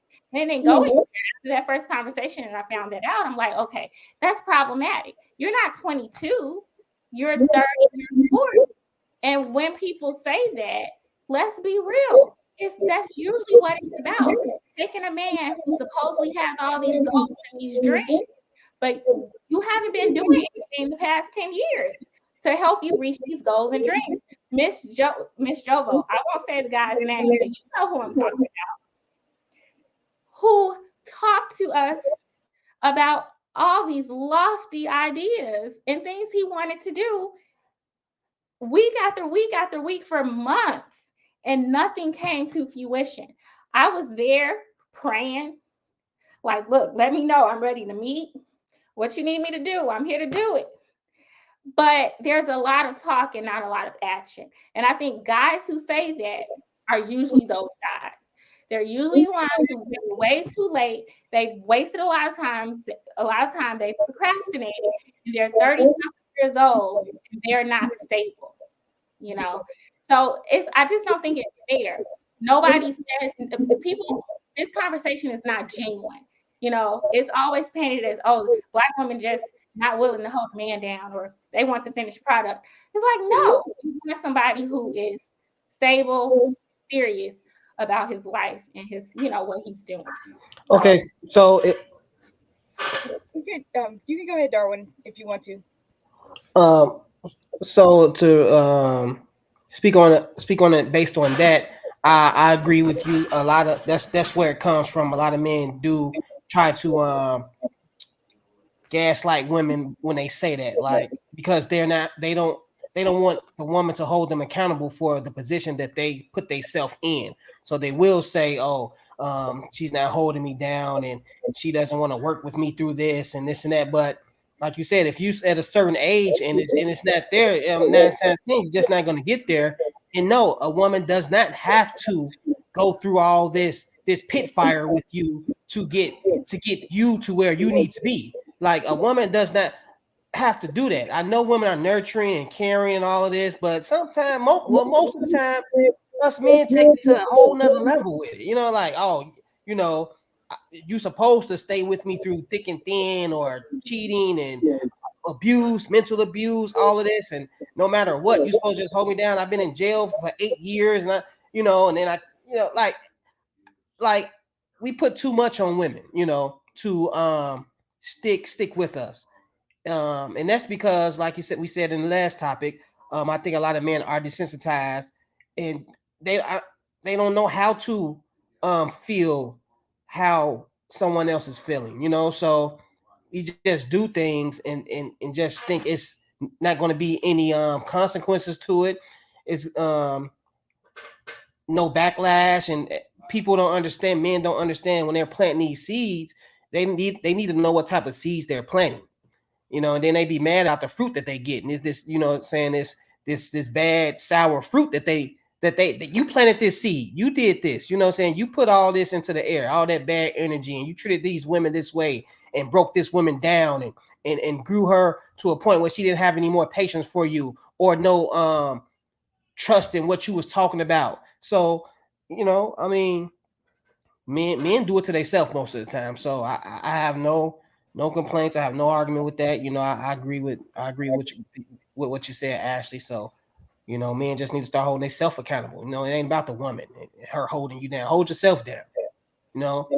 I just told a friend, like, get yourself together, and the woman will come running. Once you get yourself together, women will come running to you. You know what I'm saying? Like, you won't have to go and be crying and all of this. Like, it's just too many complaints about what women need to do. For me, I mean, these men need to act like men. I respect it, Darwin. I love that. But I also think, like, women do want to support who they're with, but give me something to support. Every guy that I come in contact with, if I'm interested in dating him or not, like, I want to support what he's doing. Let me share your flyer. Let me go to your event. Let me help out at your event. Like, whatever you have going on, I want to support you. And I think women should do that. And we hear a lot of stories about men who started out with women who supported them, right, throughout their journey. But there's a difference between, taking these so-called works in progress and taking a man who's serious about his progress, and dedicated to his progress, and hasn't, like, made a lot of bad choices, for the past 10 or more years of his life. A few bad choices, okay, we all have those, right? But if you have a pattern of doing things that are not, or that are destructive to your life, I don't think any woman should be like, oh yeah, I need to be in his life. Like, you know what I mean? And we don't hear this except for two Black women. Like, we don't. Like, we don't hear this. Like, even with the guys who do well, right? Like, I think about so many men who started with humble beginnings. Like, think about Kevin Hart. Think about Kanye. Think about 50 Cent. Think about, well, not 50, because he is with the girl of color, but I'm just like, it's like you want us to be with you for your work in progress, but as soon as you're not a work in progress anymore, then you're gone. So, and nobody tells I don't know if you are familiar with what's his name? Mike Epps stand up, and the stuff that he has said. He has acknowledged so many times. Like, he talks about the first mother of his child like a dog. He called her James Brown and all, because she's a dark-skinned woman or whatever. He talked about his daughter the same way that he has with her. She's also dark-skinned or whatnot. And he literally, he's a comedian, but I mean, he's telling the truth. So he like, one of his jokes, or the way he talks about it, he's literally like, yeah, I was down at the time, it was before I hit it big. That was the best woman I could get. Like, I couldn't get like any better women than that. So, like, these are the type of, like, he always try to explain away, like, why he has this dark skinned woman as the mother of his child. Like, you know what I'm saying? And he's like, well, that's the best woman that I could get, you know, at the time. And he even said like she looked out for him and all this other stuff. Mhm. But then like he's so disrespectful to her. And it's like he literally says like, oh, well, that was the best woman I could get at the time. So it's like you just literally biding your time using this woman you know, to help you get on your feet, to get to where you're going, so that you can just dump her to go after what you really feel like you want. So it's like, how can you have that type of mentality or see that mentality play out so many times and then think you're gonna keep convincing people to be like, you just gotta build, you gotta do this? Like no. Yeah. And you notice they don't have that same phenomenon with their friends. They take their day ones and they entourage them up, and you know, we ride for my niggas and lie to my bitch and all of that. And you know, you never see that same kind of loyalty across the board when it comes to women. When they get to wherever they're trying to go, that little girlfriend that held them down, she is for the birds. The baby mama, I mean, whose baby mama ended up on food stamps or something like that? Somebody's baby mama was panhandling, I think. I can't remember what celebrity it was. But I think you're thinking about the Dwayne Wade. is that who it was? It was somebody very famous. It might be. Yeah. That makes sense because I was thinking of an athlete. But yeah, you know, there's that woman's just cast away to the side. You know, it's interesting. Yeah. I try not to say men are, you know, I don't know. I try not to, you know, judge anybody's sexuality, I guess. But I just, if you have this much loyalty to your boys, your, you know, like, I don't know. It's just, it seems strange. Maybe not. I don't know. So part of this is gonna sound really bad. I'm not defending men to say this. I have recognized, however, that women are objects to a lot of men. Their guys are friends. They're people. They're people. Someone who will go through the fire with them, and they're willing to support their friends going through their fire, and they're willing to have their friends go with them through their own fire. But a woman, she's an object.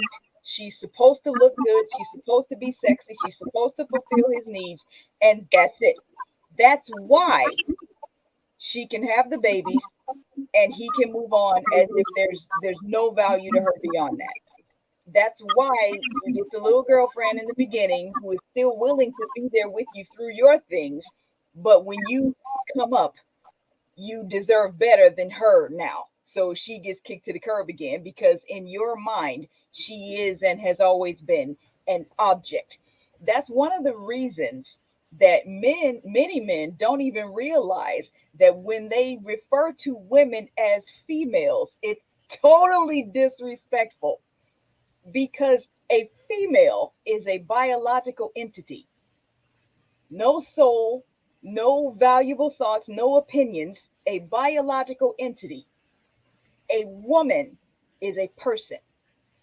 And when men refer to women as female, they remove that personhood, and she is just that object. That's why it's so easy for them to walk away from her than from any of their guy friends. A guy will go to the same barber for 20 years, so we know he doesn't have commitment. But when it comes to that woman, he doesn't value her as a person. She is a thing. She is an object. She is for his sexual satisfaction and nothing else. That's why when she doesn't keep it tight anymore, she's wrong. And she needs to come up to be what he's expecting for her to be sexually. And if she doesn't do that, there's a boatload of women out there who will. So now she's pressured to become something she may not be ready to be, because these other women are circling her man like vultures, because they know that he will choose them for being beautiful rather than being substantive. Not that beauty and substance can't exist in the same woman, but I'm talking about their mindset, that when they view women as objects, if she is less than physically perfect, she is not worthy of his time. If she is less than physically perfect, less than sexually satisfying, he can throw her away and get pat on the back. But let that woman decide that her good-looking, successful husband is not enough sexually, she's the villain of all. And that's one of the reasons we're not talking about this expressly, but just as a little bit of an example, one of the reasons that I believe society has such a beef with Jada Pinkett Smith, Oh yes, of course. he had sex with a man who wasn't her husband, and Will Smith stayed. Yes. That was against the paradigm. That's the ultimate sin. That's the ultimate sin. But These guys are out here. Dwayne Wade is a perfect example. Gabrielle Union stayed. And to make the point that this isn't just about race, Sarah Jessica Parker, her husband Matthew Broderick cheated on her, but she stayed too. So not Matthew. Yes. This is about the way that women in society collectively, yes, Black women, but women collectively are always taught that the man can do no wrong. And because of that, he expects her emotion. He expects her loyalty. Strangers, even. If a woman is walking down the street and a man catcalls her and she ignores him or tells him off, what does he do? Instantly, She's entitled. Right. Yeah, he feels entitled to that. Other things. Why? Because she wasn't supposed to respond to him in a way that was anything less than what he expected. And when she does that, she's wrong for it. Men feel entitled to a woman's affections. But to your point, look at even like Bill Clinton, right? How he was treated, how Hillary Clinton was treated in that situation versus how what's her name? Monica Lewinsky was like. Monica Lewinsky was a 20-year-old intern at the White House and she was villainized. Absolutely. Instead of the president who abused his position of power, right? If you look at that, like they wrecked that lady, like they wrecked her, you know? And so, and even when you think about, I like a lot of things that you said, like even when you think about the language that they use, what they always talking about, mouths, high mouths on you, drove it off. They talk about us in very dehumanizing language. It's very objectified. It's very objectified. Like that's their whole language and terminology, what they say. So yeah, it tells you that but now in a lot of those spaces too, they're even more vocal and they will expressly just state that that's the only value that you hold, your value in relation to a man.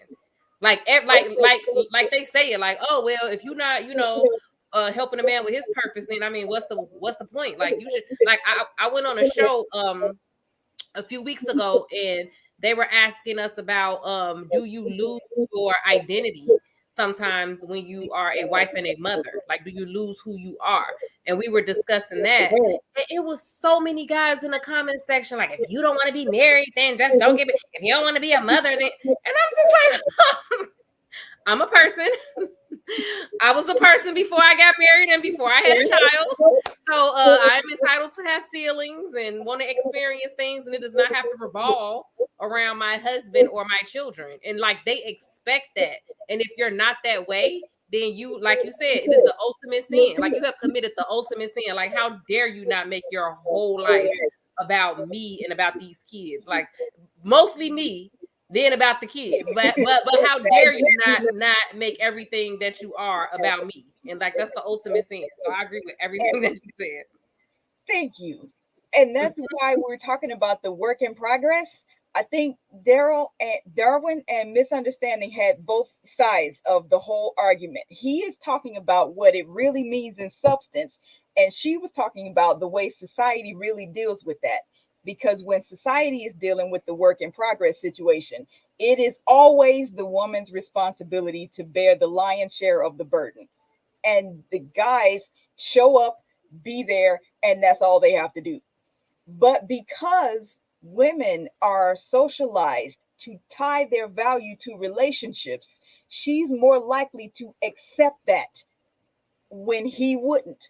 And that's why you have this other dichotomy that we were talking about, where the guy is like slovenly and just a mess, looking like he just got dragged back and forth from the edge of hell. And if this gorgeous woman does not want him, she's still the villain for that. That is how society socializes men and women.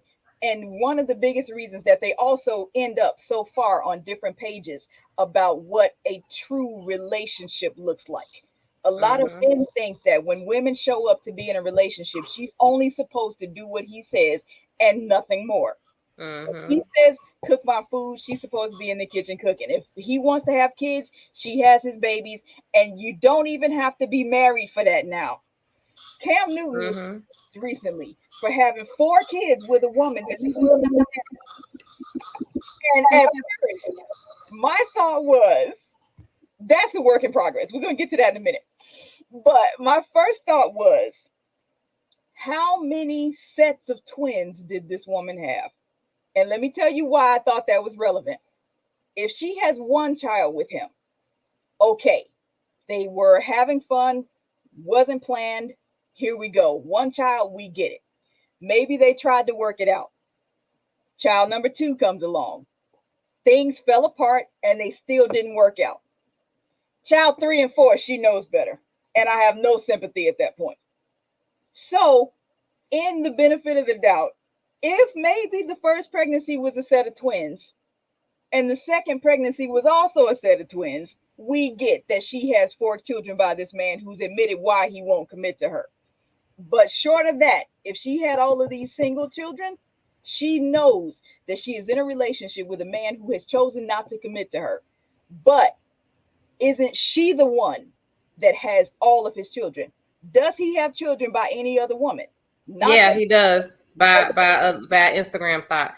But the thing that he don't want Instagram thoughts, but he cheated on her with one and had a baby with it. So I don't know. I don't understand. But what's so interesting is that in his last interview that he did, he said basically that he took advantage of the fact that she didn't know what to require from him. Like he said that he knew because he grew up in a 2-family household with his parents, so he knew what marriage looked like and all the other stuff, but she didn't grow up that way. And so he even expressly said, like, yeah, you know, he was saying like it wasn't like I don't have no problems with her or anything like that. And he was just like, you know, basically just saying she didn't know, like she didn't require it, so he didn't have to do it. And so he even said, I don't think she knew what to require or knew to require that. Like she didn't grow up how I grew up, is what he said. And he said that he said once she got older and started to have the children, I think that's why they ended up eventually breaking up, because then she started to have more expectations for that relationship as she matured and as she grew and as she expected more. But he even said, he was like, oh, she didn't know what to. And so it's like, you took like, well, if she gonna have my kids and ain't gonna require none, I'm down for. It's like, oh my God. I mean, in that situation, I look at him like he the slow one, and I look like her like she won. Because guess what? If she's not working, then her job is to have a kid, which probably she wanted. You have to think $1 million for this kid, $2 million for this kid, $3 million for this kid, $4 million for this kid. I'm set for at least 18 years. So, and then the men want to look at the women like they got played. Well, you kept having kids with her. You knew you had to dish out this money. So, I mean, I look at it like, I think women know what they're doing. Sometimes they know what they're doing. I don't think they're always the victim in these types of situations. Like, oh, he's just getting her pregnant. And that's it. When it's that much money involved in having kids, you getting something out of it. The way I'm looking at it. So yeah, she had 4 kids with this man. Like you said, after that first one, okay, cool. After that second one, okay, cool. After that third one, it's about money. In my opinion. Was it Dwayne Wade's first baby mama that was panhandling? How does it? It's not. I thought he was married to her at one point. I thought they were married. They were married. That was his first wife. Right. Yeah, that he got 3 kids. Yeah, that was his first wife. He had his 3 kids with. The thing is that I don't even think, looking at that situation and the way he spoke of it, I can't say that she just went into. I mean, she may have had a certain thing, like, okay, well, this person is able to take care of me, whatever. But I don't think that was her main motivation. Like the way he talked about it, it didn't even sound like that's how he perceived it. Like these are somebody that he, I think, had grew up with or something, or went to school with. I'm talking about knowledge. They were high school sweethearts. That's what I'm talking about. That's what I'm talking about. Cam. I'm talking about Cam Newton, the woman he got. I was talking about Dwayne Wade. They grew up together too. And so Yeah. what I'm saying is that I don't know if it was a situation where she was just like, I just want to get this money. Let me have these kids. No, like I think she didn't was know with they grew him. up together. Yeah. So from what I've read about Dwayne Wade, that Cam was his Newton. first wife. I was talking about. Oh, okay. Well, with Dwayne Wade's situation, that was his first wife that was panhandling, and that once he decided, because the rumor is, and there's no confirmation or denial about this, that while he was still married to the first wife, that's when he met Gabrielle. And Gabrielle kind of came in, and then it was like, okay, I'm going to get a divorce now because now I see who I need to be with or whatever. That's why I always say, people try to paint certain pictures about some of these, celebrity ex-wives. And, I grew up with the premise that it's always two sides to every story. And I think that, I think reading what I did read, that they probably were high school sweethearts. I think they knew each other since junior high. They outgrew each other. I think it was almost, but not as bad as kind of a Mike Epps situation where you get exposed to Hollywood, you get exposed to a certain culture, and it's like, okay, old girl from around the way, she ain't good enough no more. Yeah. Oh, and then he met Gabrielle Union. Now, if you read back on Gabrielle Union's background, and she did an interview with Oprah, she was a self-declared mean girl in her early years in Hollywood, to the point that she probably could have did, and she said this herself, she probably could have did more movies than what she's actually done, but a lot of people refused to work with her because of her attitude and the entitlement that she had. Because I think when her and Dwayne met, he kind of mentioned her kind of take charge, kind of attitude, and he actually liked it. So that's kind of the backstory. So many of them don't want to take care of the ex-wife that still has the kids. Like, did y'all hear about Jesse Williams and how he quit to take jobs on Broadway just so that he could drastically reduce what he was making so he wouldn't have to pay her money, even though he could afford it? Like, he was making so much that the money he was giving her was not affecting him to be like, oh, I'm struck. Like, no, like he was able to pay her just fine, but just out of spite, just because he didn't want to finance her lifestyle, he drastically reduced his income. Like, that's a crazy concept to me. Like, this person has your children. Like, this person has your children, and you're so vindictive, like, for whatever, and he the one cheated. Like, you cheat in a relationship, you do all these things, then you get mad because the person leaves you, and then even though the agreement was that they was gonna either be like a stay-at-home parent, whatever, and all this other stuff, so they've been doing all of this stuff this time. You broke the agreement, stepping out on the marriage and stuff like that. Now you vindictive, and you're harming your kids too because this person is the primary caregiver for your kids. So it's like it's crazy to me. Only a person who feels entitled to her emotions and loyalty could rationalize those actions. And that goes back to what we were talking about a few minutes ago.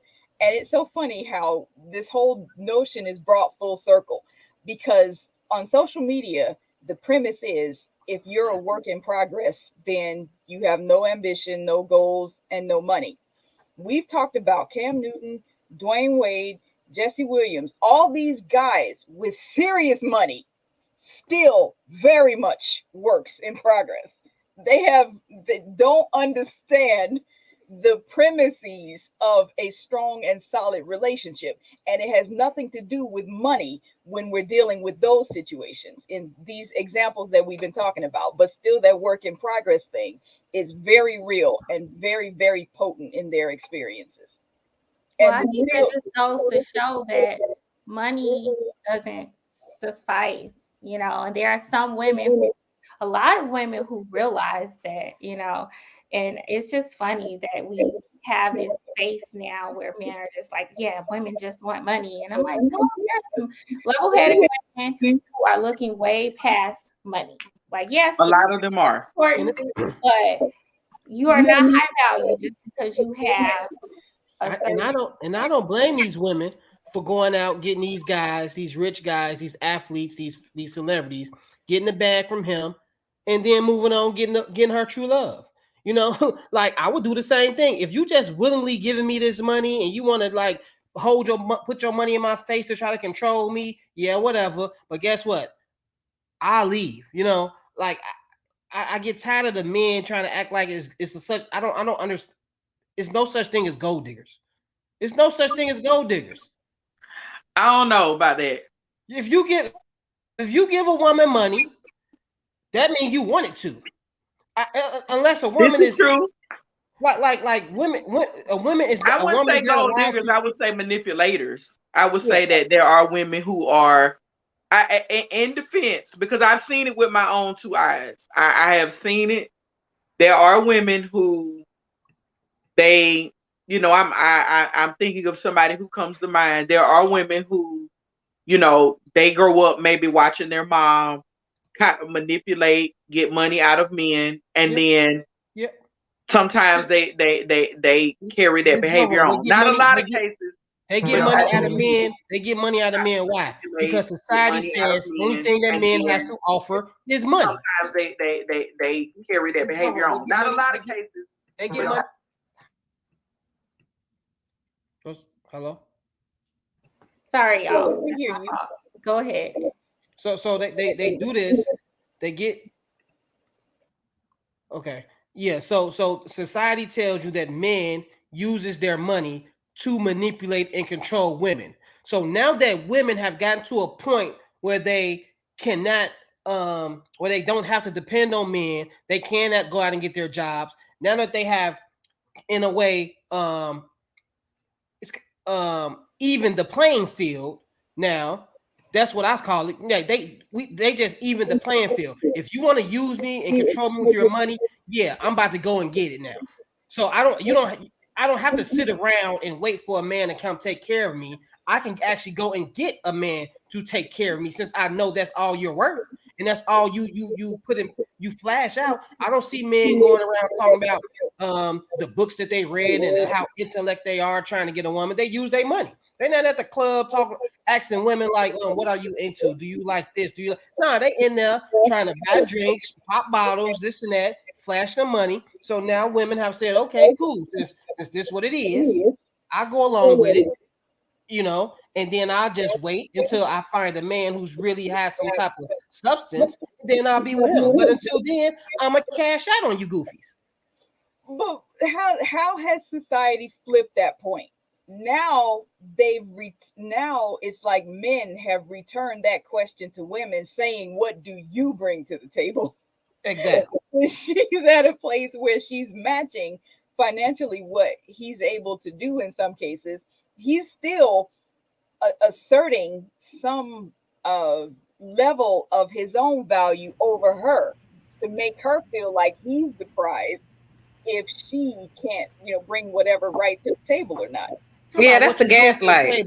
That's the gaslight. What you bring to try to keep you? Go ahead, sorry, babe. What you bring to the table at the house that you left? What you mean? What I bring to the table? You're not even here. What you talking about? You don't know what's at the table. You ain't even here, brother.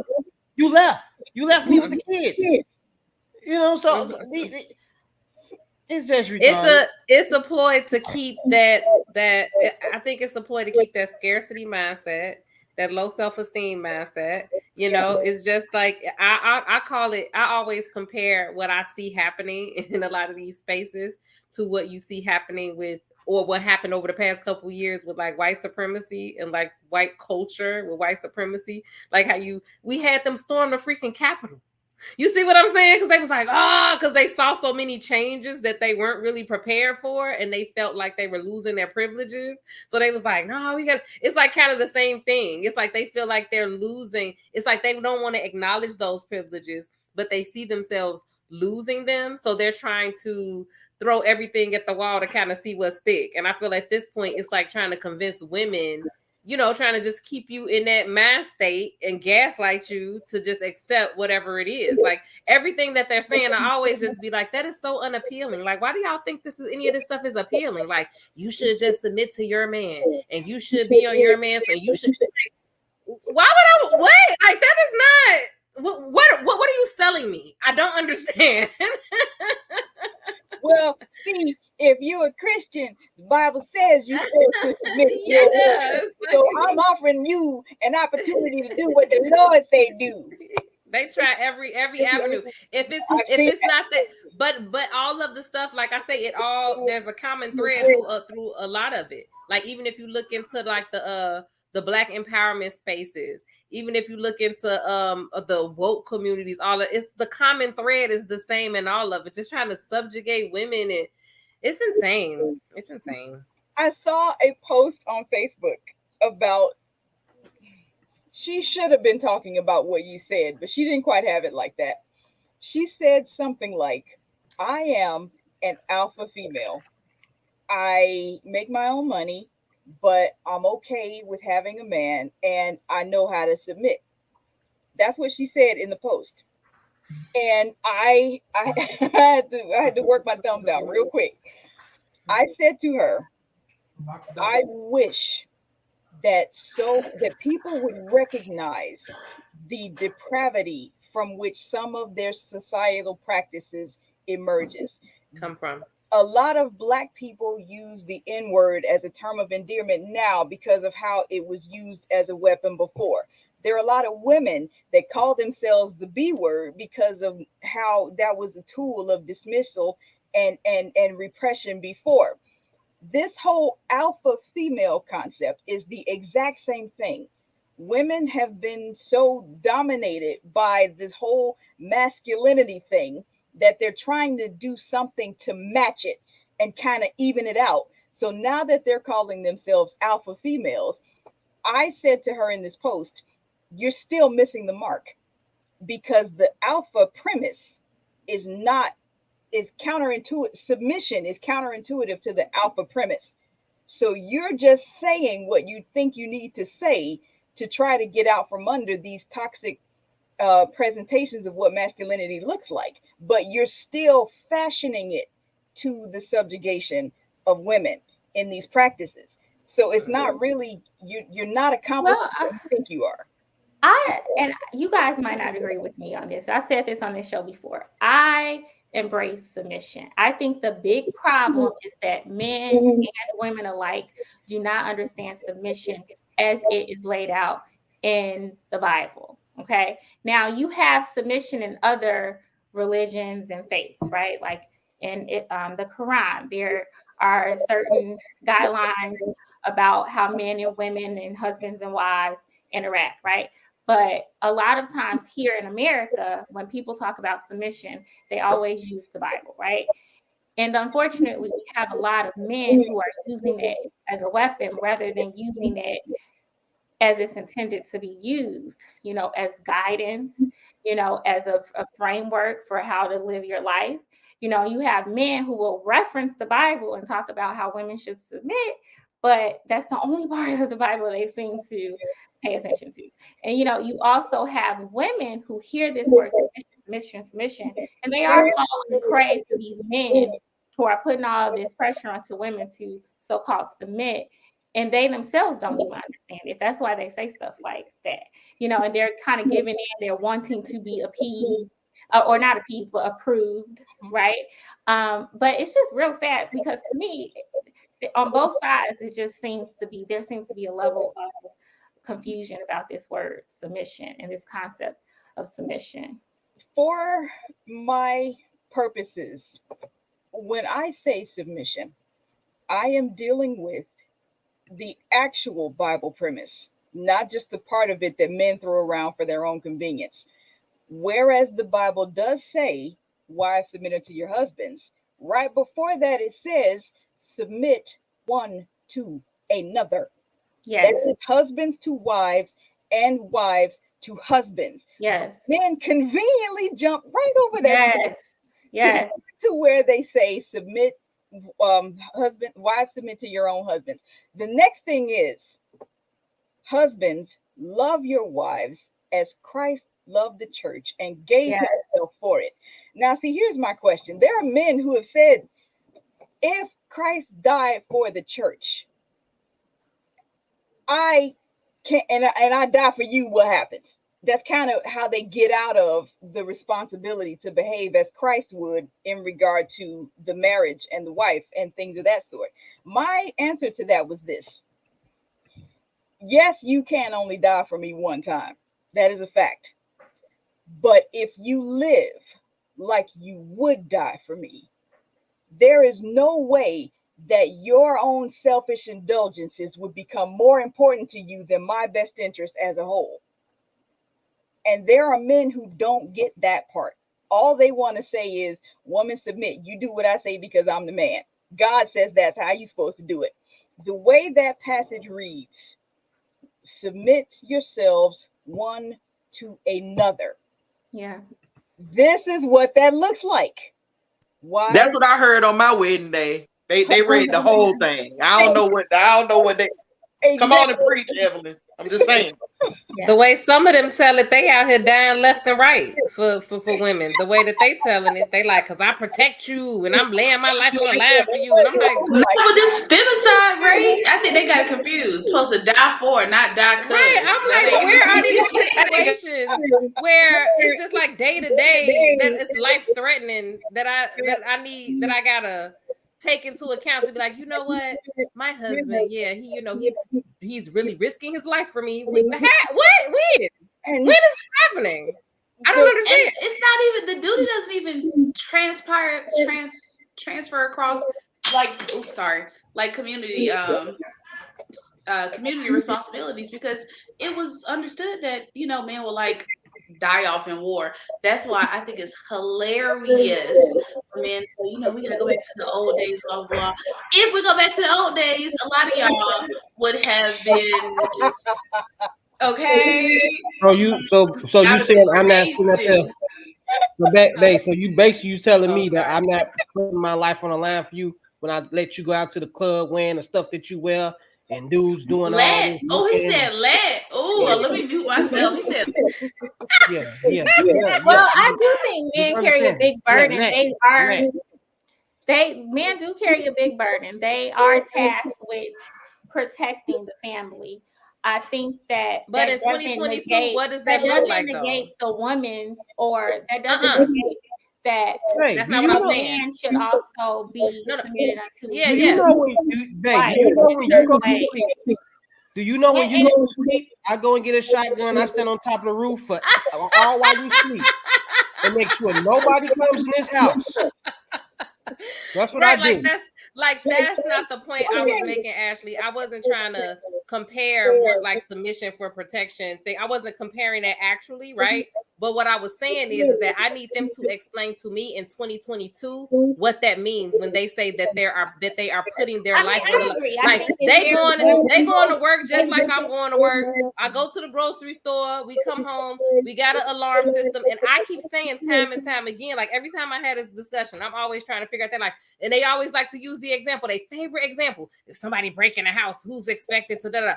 Okay, first of all, no matter where you live, if somebody broke into your house, I will hope that you would try to defend it in some way. I will hope so. The second part is that you don't know how the hell you respond. You went out here trained in physical combat and tactical skills, and I mean my husband is, but most of you all are not. I'm just saying, like you don't have situational awareness, and most people don't know how they will react out of fear. Fight, flight, or freeze. So you don't even know. So what are you even talking about these hypothetical? What I'm saying is it's a hypothetical protection.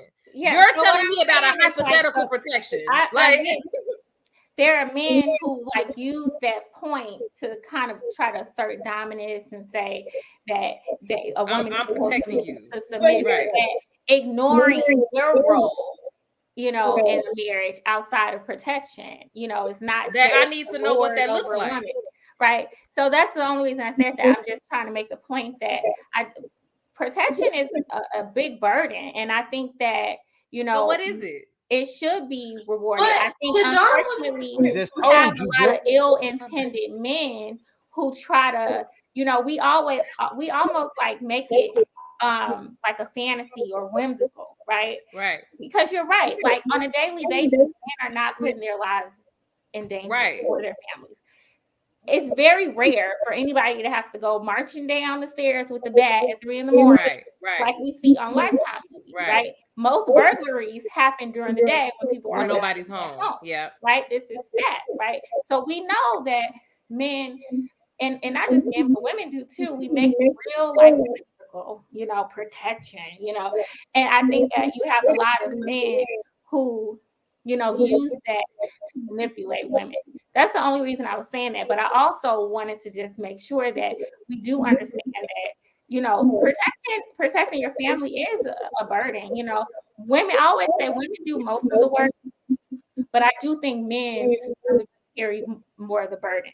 Because that's what I was asking. What is that though? Like you're saying protection what is a burden? protection? Yeah, like what is that? I can only speak for my experience. Like if I'm out with a man, he's not gonna let any man do anything to me that's disrespectful. He's right. I definitely feel safer for sure. Yeah. Like when I'm out with my husband, I feel like invincible. Yeah, like he's gonna warn me. He paying attention to stuff. Maybe I'm not paying attention. So this is what protection looks like. I'm gonna tell y'all, ladies. This is what protection looks like. Did you want to go first, Ms. Evelyn? No, I'm wondering if you're not gonna say what I'm thinking, and if you don't, then I'll add. Okay, so this is what protection looks like. I learned this at an early age. Of course, I've been in martial arts and went to the military and stuff like that. But outside of all of that, it's stuff that I just picked up on. My child's mother used to come in the house with my son. He used to be all loud late at night and stuff like that. I used to have to tell her, like, listen here, you can't be making all this noise, letting everybody know you come in the house by yourself with a child. You got to make him be quiet and this and that. Little things like that. You know what I mean? Now that I have a house and a wife and stuff like that, protection is being there. You first of all, you have to be there. So I have, and this is why I feel guilty a lot. And I have to, look into myself and just make sure I do a lot of things to make sure that I don't explode sometimes, because I have other kids with other women. I'm not protecting them right now. I'm here with my wife, and of course, it's no resentment or nothing like that. But they're there. I'm not protecting them right now. So men don't even understand that when they say I protect. Like, you don't even live at home with your child's mother, so how is you protecting them? You don't know what's going on over there. You do not know what's going on over there. You don't know what she went through. You don't know who's watching the house when they leave. You don't know because like you said, it's people out here that do rob, kill, murder, and do all these things, and it's a way that they do it, and it's a way that you have to be set up in your home to make sure it doesn't happen. Like leaving lights on, like not letting people know when you're out of town, not letting people know your schedule and stuff like that. So it's a lot of things that you have to do to protect your house and your family, and the first thing is being there. Just a man there will shield and guard and tell people don't come there. People will attack houses that they know a man isn't present, right? They will attack a house with a man there, but that's not go if they have a house with just a woman there, they'll go and attack that woman's house first, because they feel like they don't have to go through a lot to get what they want out that house. So just the man being there, a man's presence is more protection than that these men are even doing. So I don't even understand what these men be saying. Okay, 3 quick points. You are correct that robbers, criminals. You are correct that criminals will more likely try to rob a house with when a woman is there by herself or when there's not a man. However, if a woman got a dog, she would still create the threat to the robber. So that can't be the only sense of protection that he provides, because if it is, then a dog could do the same job that her husband's doing. And I know that's not what you mean. So the idea becomes we have to expand the definition of protection for 2 reasons. Number one, a man will get up and go down the stairs with a bat at 3 o'clock in the morning once he hears a strange noise, even if he lives alone. That has nothing to do with protecting a wife, protecting a family. That's protecting his own behind. So when he says that, yeah, I do this, yeah, I do that, you're also protecting yourself. So you can't necessarily say that you're making the sacrifice for her because you do that for yourself. That's not the same thing exactly. Or at least it's not of the same value that they try to present it I agree. for then. The other thing I wanted to say also, I thought you were going there. You're almost there. You're talking about the protection of a physical house. What about the protection of a spiritual house? The protection of an emotional house?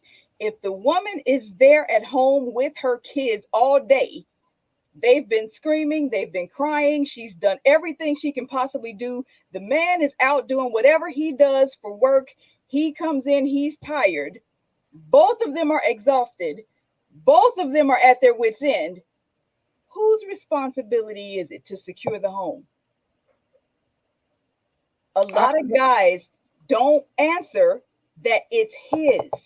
As this priest of the household, this head of the house that he wants to claim to be, when he comes in the house, everything's a mess because the woman's been like pulling her hair out for these kids driving her crazy. He's supposed to pick up a broom and sweep. He's supposed to pick up that dish rag and start lifting her burden. Because as the leader of the household and the example set as Christ, does he not teach her submission and servitude by his own actions toward her? Christ washed the disciples' feet when he's God, okay? So now here's this man claiming to be the head of the household and won't even lift a finger to help his wife. Lead by example. Protection isn't just of the physical house. It is of the spiritual house and the emotional house. And there are guys who just don't understand that. Mm-hmm. And when a woman tries to explain that to them, Mm-hmm. What you hear a lot of is, particularly Christian, she's out of line. You lost them when you said pick up a broom. Yeah. So what you hear a lot of, that's how they feel about it. His responsibility is to protect that home, to give the wife this safe haven, even if it means when he comes in, as tired as he is supposed to pick up something and help relieve the burden that she's been carrying all day. And that is living for her like he would die for her. This is literally my life on Tuesdays. What she just said. Like, my husband and my daughter, they cooked dinner tonight because they knew what I had to do tonight. And when I have a lot on my plate, now let me just say this, ladies and people who listening. This did not happen year 1, day 3 of marriage. Let me just say that. Okay? We talking about work in progress. Right. This is the progression. Yes. And Ashley, I don't know if you remember, but me and you had this conversation kind of off the live one night when I was telling you about the evolution of my marriage. mm-hmm. I had a conversation with my husband that the things that I need from you, I can't go anywhere else and get them from anybody else because this your house. So when you see your house fall apart, that we're sharing together, that you have provided for us, because I don't mind. There's not a part of me that cringes when I say that. My husband literally went out, and I know a lot of women are like, oh my God, but my husband literally went out.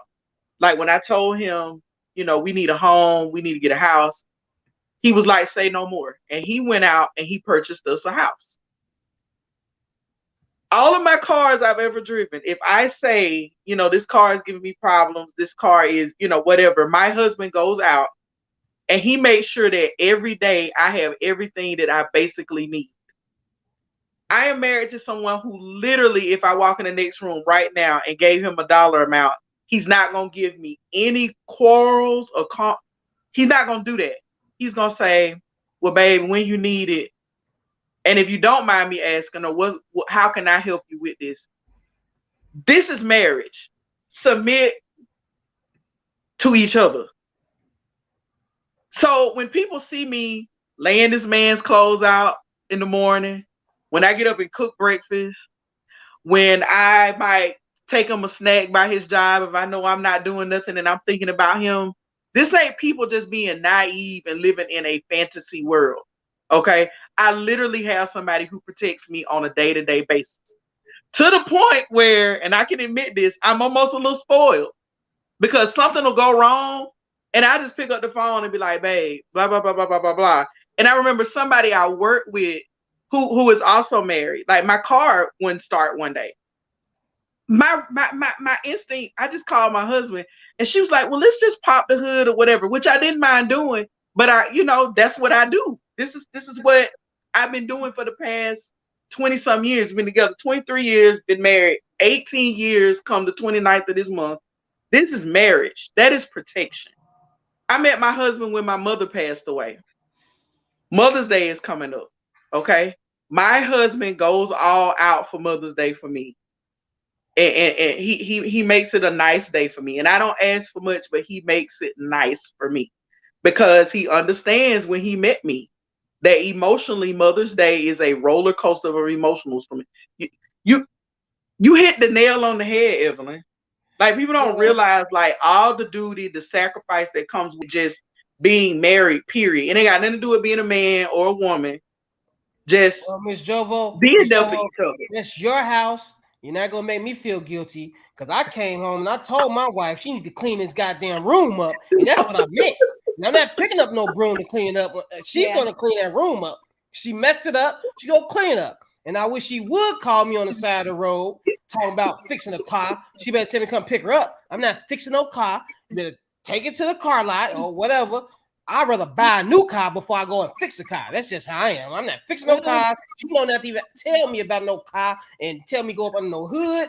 I'm not even fixing no flat tires. See, the other part of this is that some people need to learn how to take a break from social media because they get caught up on like the vacations and all these gifts and the money and blah, blah, blah, blah, blah, or whatever. And I guess me being as married as long as I have, when I see all of that kind of materialistic stuff, I think about all the stuff on a day-to-day basis that I don't have to worry about because this man is right here and he gonna carry the load. Somebody who, my husband don't walk around bragging about how he took his daughter to dance practice for like 3 or 4 years straight and really didn't miss a practice. And sat either on the sidelines in the car. He did what he had to do. He did what he had to do because that's what you do when you marry. Like that is your child as well. Like, and I think we're kind of, there's a culture out there that where people want to get applauded by some of the most basic stuff. And Cannon has talked about this on this show many of times when it comes to rearing children. Like people want to get all this extra credit. And if I'm not mistaken, when I was in school, for you to get extra credit, you had to do extra stuff, not basic stuff. I'm just saying. Yeah. You had to do extra stuff. So when my husband does the extra, I don't mind doing the extra. I don't mind getting up at 6 o'clock and cooking a pancake breakfast and putting it on the table and saying, here, babe, I made this for you, on a Wednesday, on a Wednesday. I don't mind doing that because just the day before, he has made sure that my whole day is nothing's going to be a hang up for me because he don't put money in my purse. He done made sure my car full of gas. He does the stuff that makes my day go by easier without me having to say a word. Right. What I think of is, this idea of women being men's peace. And men say that a lot, not realizing that we need them to be our peace too, right? I mean, first you got to have peace within yourself or you will never be anybody's peace, right? But, and I know not all marriages end because of a man, right? But I think that there's so much disconnect between men and women and it's leading to divorces, and it's because of what you guys are communicating. You have men who think one way about being a husband and having a wife and women who think another way, right? And there's a whole lot of misunderstanding about what people use as a framework for marriage, which is often the Bible. There's a lot of misunderstanding about it.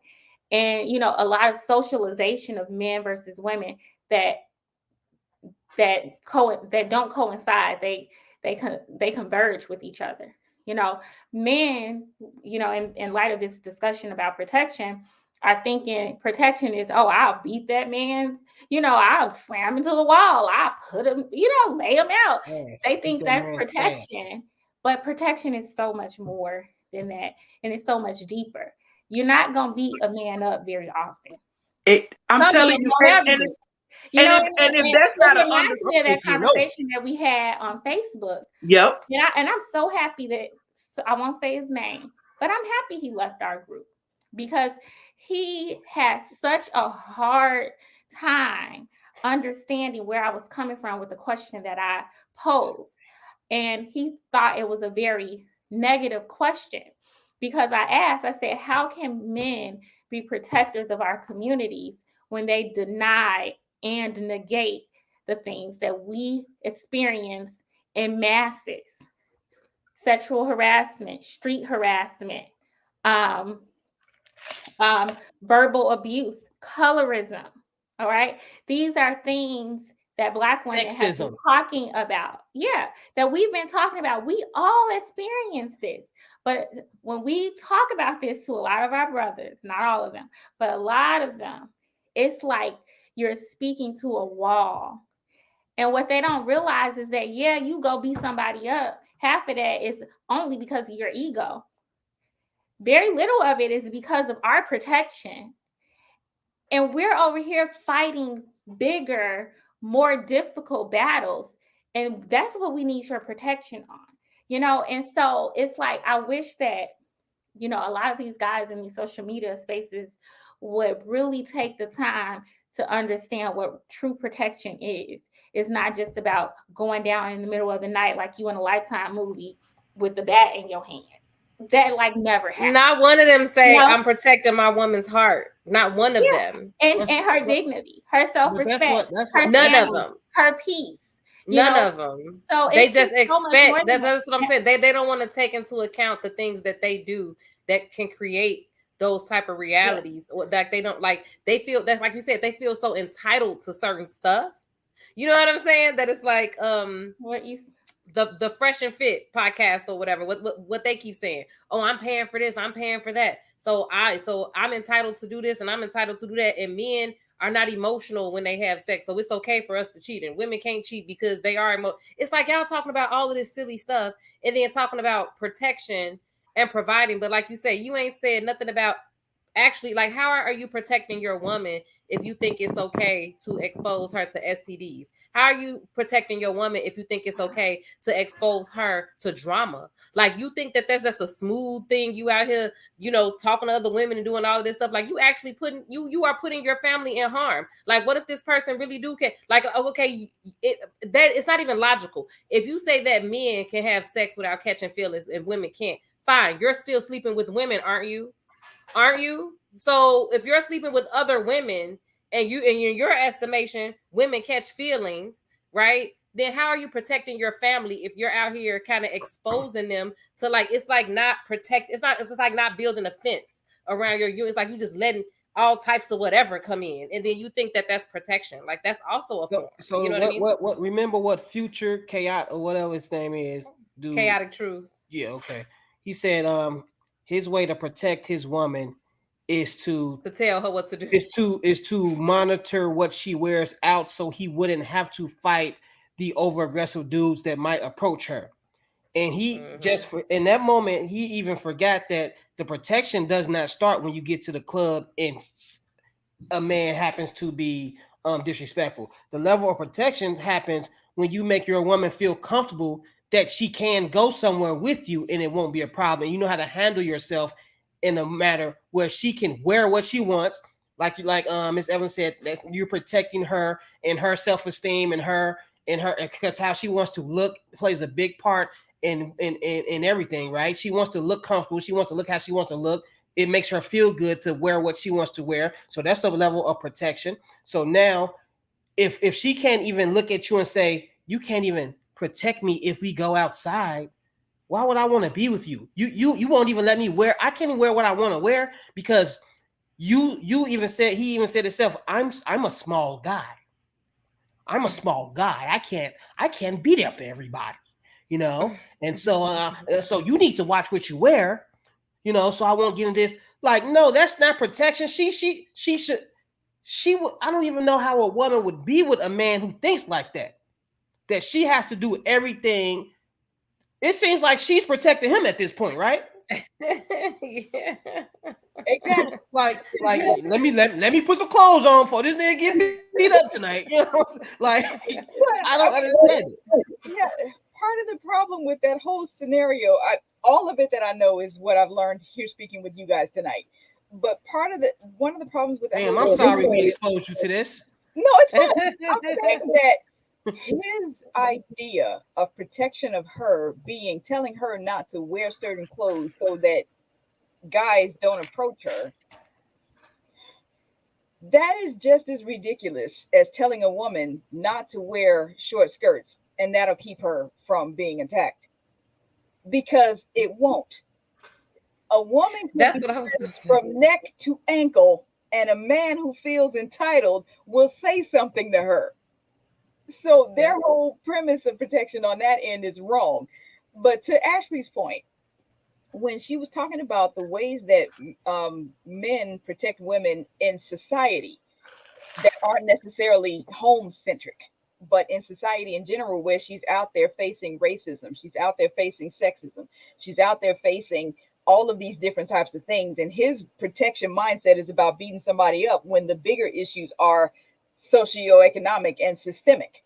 One of the ways that men can protect women in that way, when a woman tells you she's been attacked, when she tells you she's being harassed, when she tells you she's having these problems with sexually predatory men at her job, number one, believe her. Secondly, be that male voice for women's issues. When people call them women's issues, it almost absolves any man from their responsibility in doing anything about it, which I really wish they wouldn't call it that. You'd have abortion, unwanted pregnancies, childbirth, all that kind of stuff. Those conditions would not exist were it not for some involvement of a man. But somehow those are women's issues. Couching it like that keeps the dividing line men versus women. And what Ashley was saying is break that down, if I heard her right. And the guys need to be able to protect women on the basis of right versus wrong, not male versus female. Men should be able to say, look, dude, hey, you are taking a video of this woman in the gym and she doesn't know you. Stop that. That's what he needs to do to protect her in that way. He's at the bar. He's watching this woman be accosted by some guy that she's obviously not interested in. He needs to go over there and say, hey, come over here, just to get her away from this guy who is a problem for her in that way. Those are ways that men can step up and be protectors of women that aren't necessarily home-centric. And in the larger societal sense of how he can be a protector, and it really doesn't have to have anything to do with beating somebody up. It's more about creating a society that she feels safe to maneuver in, the same way that he can create that in the home environment. And just like one last thing, and then I'll be done with it. I have a lot of female cousins, and of course, when they get into it, they male counterparts, I will go over, and sometimes it got physical, sometimes it didn't. But I will have friends tell me like, "Don't go over there. She's just gonna be with him anyways. This and that. Why you keep doing that?" And she needs to learn a lesson, all this other stuff. And my thing is, whether she's gonna be with him or not afterwards, it's still my duty to let this abusive man know that anytime he steps out of line, that she has somebody that she can call to protect her, because men will go overboard when they know a woman does not have protection. So I'm going to make my presence known that, hey, if you do this to my cousin, you do this to my sister, my auntie, mother, yes, it's going to be some repercussions, some consequences. You're just not about to be going all willy-nilly upside my people's head and think you're just going to be going to sleep peacefully that night. Whether you with me or not, it's still anytime you think about doing anything to her, you go think about me now. And that alone will stop a man from doing these things. Now, you do have these crazy men that's just willing to just end their life for it, and then that's another story. But at the end of the day, these women need to know that they have protection, and that alone can go a long way, you know, with how they even respect men. You know, and there's a lot of women that just don't have respect for men because, like you said, men don't come and take up for them enough just in these everyday situations. You know what I'm saying? Like if she's getting harassed at the gas station, a bar, a club, whatever, I would a room full of 100 men, not one man will step up and say anything to this dude. That lets you know right there the world is just jacked up. You know what I'm saying? So, and that's why I always say I feel sorry for you women, you know, because you know, and my thing is men will step up for their guys faster than they will for their woman. Mm-hmm. You know, I had an altercation with the guy at the club, and I hit another guy because he looked like he's about to hit one of my friends, and I jumped in and hit him. And I was saying, like, hey, just imagine if I didn't protect my wife this way. Like, I would, my wife know how I get down, but it's just crazy. Like, these dudes are scared of confrontation with another guy, but they so quick to go upside their woman's head and talk crazy to their woman, and it's just a lot of cowardice going on around here, you know. And it's just, I mean, that's why I don't really deal with a lot of these guys, because I just can't get with that type of, you know, I'm cut from a different cloth, you know. You know, I don't like all of that. You know, if you can talk crazy to a woman, you should be able to say some, you know, stand up for a woman when it comes to a man. So okay, y'all, we got so off topic today. I'm actually going to pocket the last discussion. I'm going to wait. I'm going to hold that for next week. All right, just to remind y'all, we are moving to Wednesday nights. All right, as opposed to Tuesday nights, and at 7 p.m. And like I said before, we also are looking for some male panelists who would be interested in coming to join the panel and talk about some things. And, you know, we're just trying some things out. You can come visit the ladies' room, see how you like it. You know, you can see how we vibe with each other, and we can see if it'll be a good fit. But we really do want to hear from some fellas. I did have this one guy reach out to me on our channel, on our YouTube channel, asking about how he can be a part of the panel. And I did reply. So if you're watching, I think his name was Richard. If you're watching, go ahead and send me that email. I'll talk to you and we'll see, you know. It might be. Let me check them out right quick. Right. You got to go through the ladies, but Darwin's, you know, he's the lead. He's the king. So he's the protector. Right. I was gonna say, like, he literally know karate, so watch out. I'm about to buy a Batman suit, and I'm at nighttime. I'm about to go out, and I'm about to start doing some damage out here in these streets. I'm thinking, I'm really considering doing this. I do not want to see you on Channel 2 with Fox 5. This just my purpose in life. And I'm about to. So all y'all women that's watching, if you got a baby daddy or a boyfriend that's giving you problems, just give me a call, and I will do some stuff. You know. Yo, that would make for a great movie script. That sounds like a great movie script. Yeah. Like the modern day. Yes. And so yeah, we're moving, y'all. We need some men, so go ahead, reach out, let me know if you like to come visit, you know. And we're moving, so we are moving to Wednesday nights. All right, so 7 o'clock Central Time, 7 o'clock Central Time, 8 o'clock Eastern Time. Before we go, though, I want Evelyn to tell us what she has going on. She is a relationship consultant, but she also has a book. And so go ahead, Evelyn. You can talk about your book. Oh, unmute yourself. There you go. Thank you, Ashley.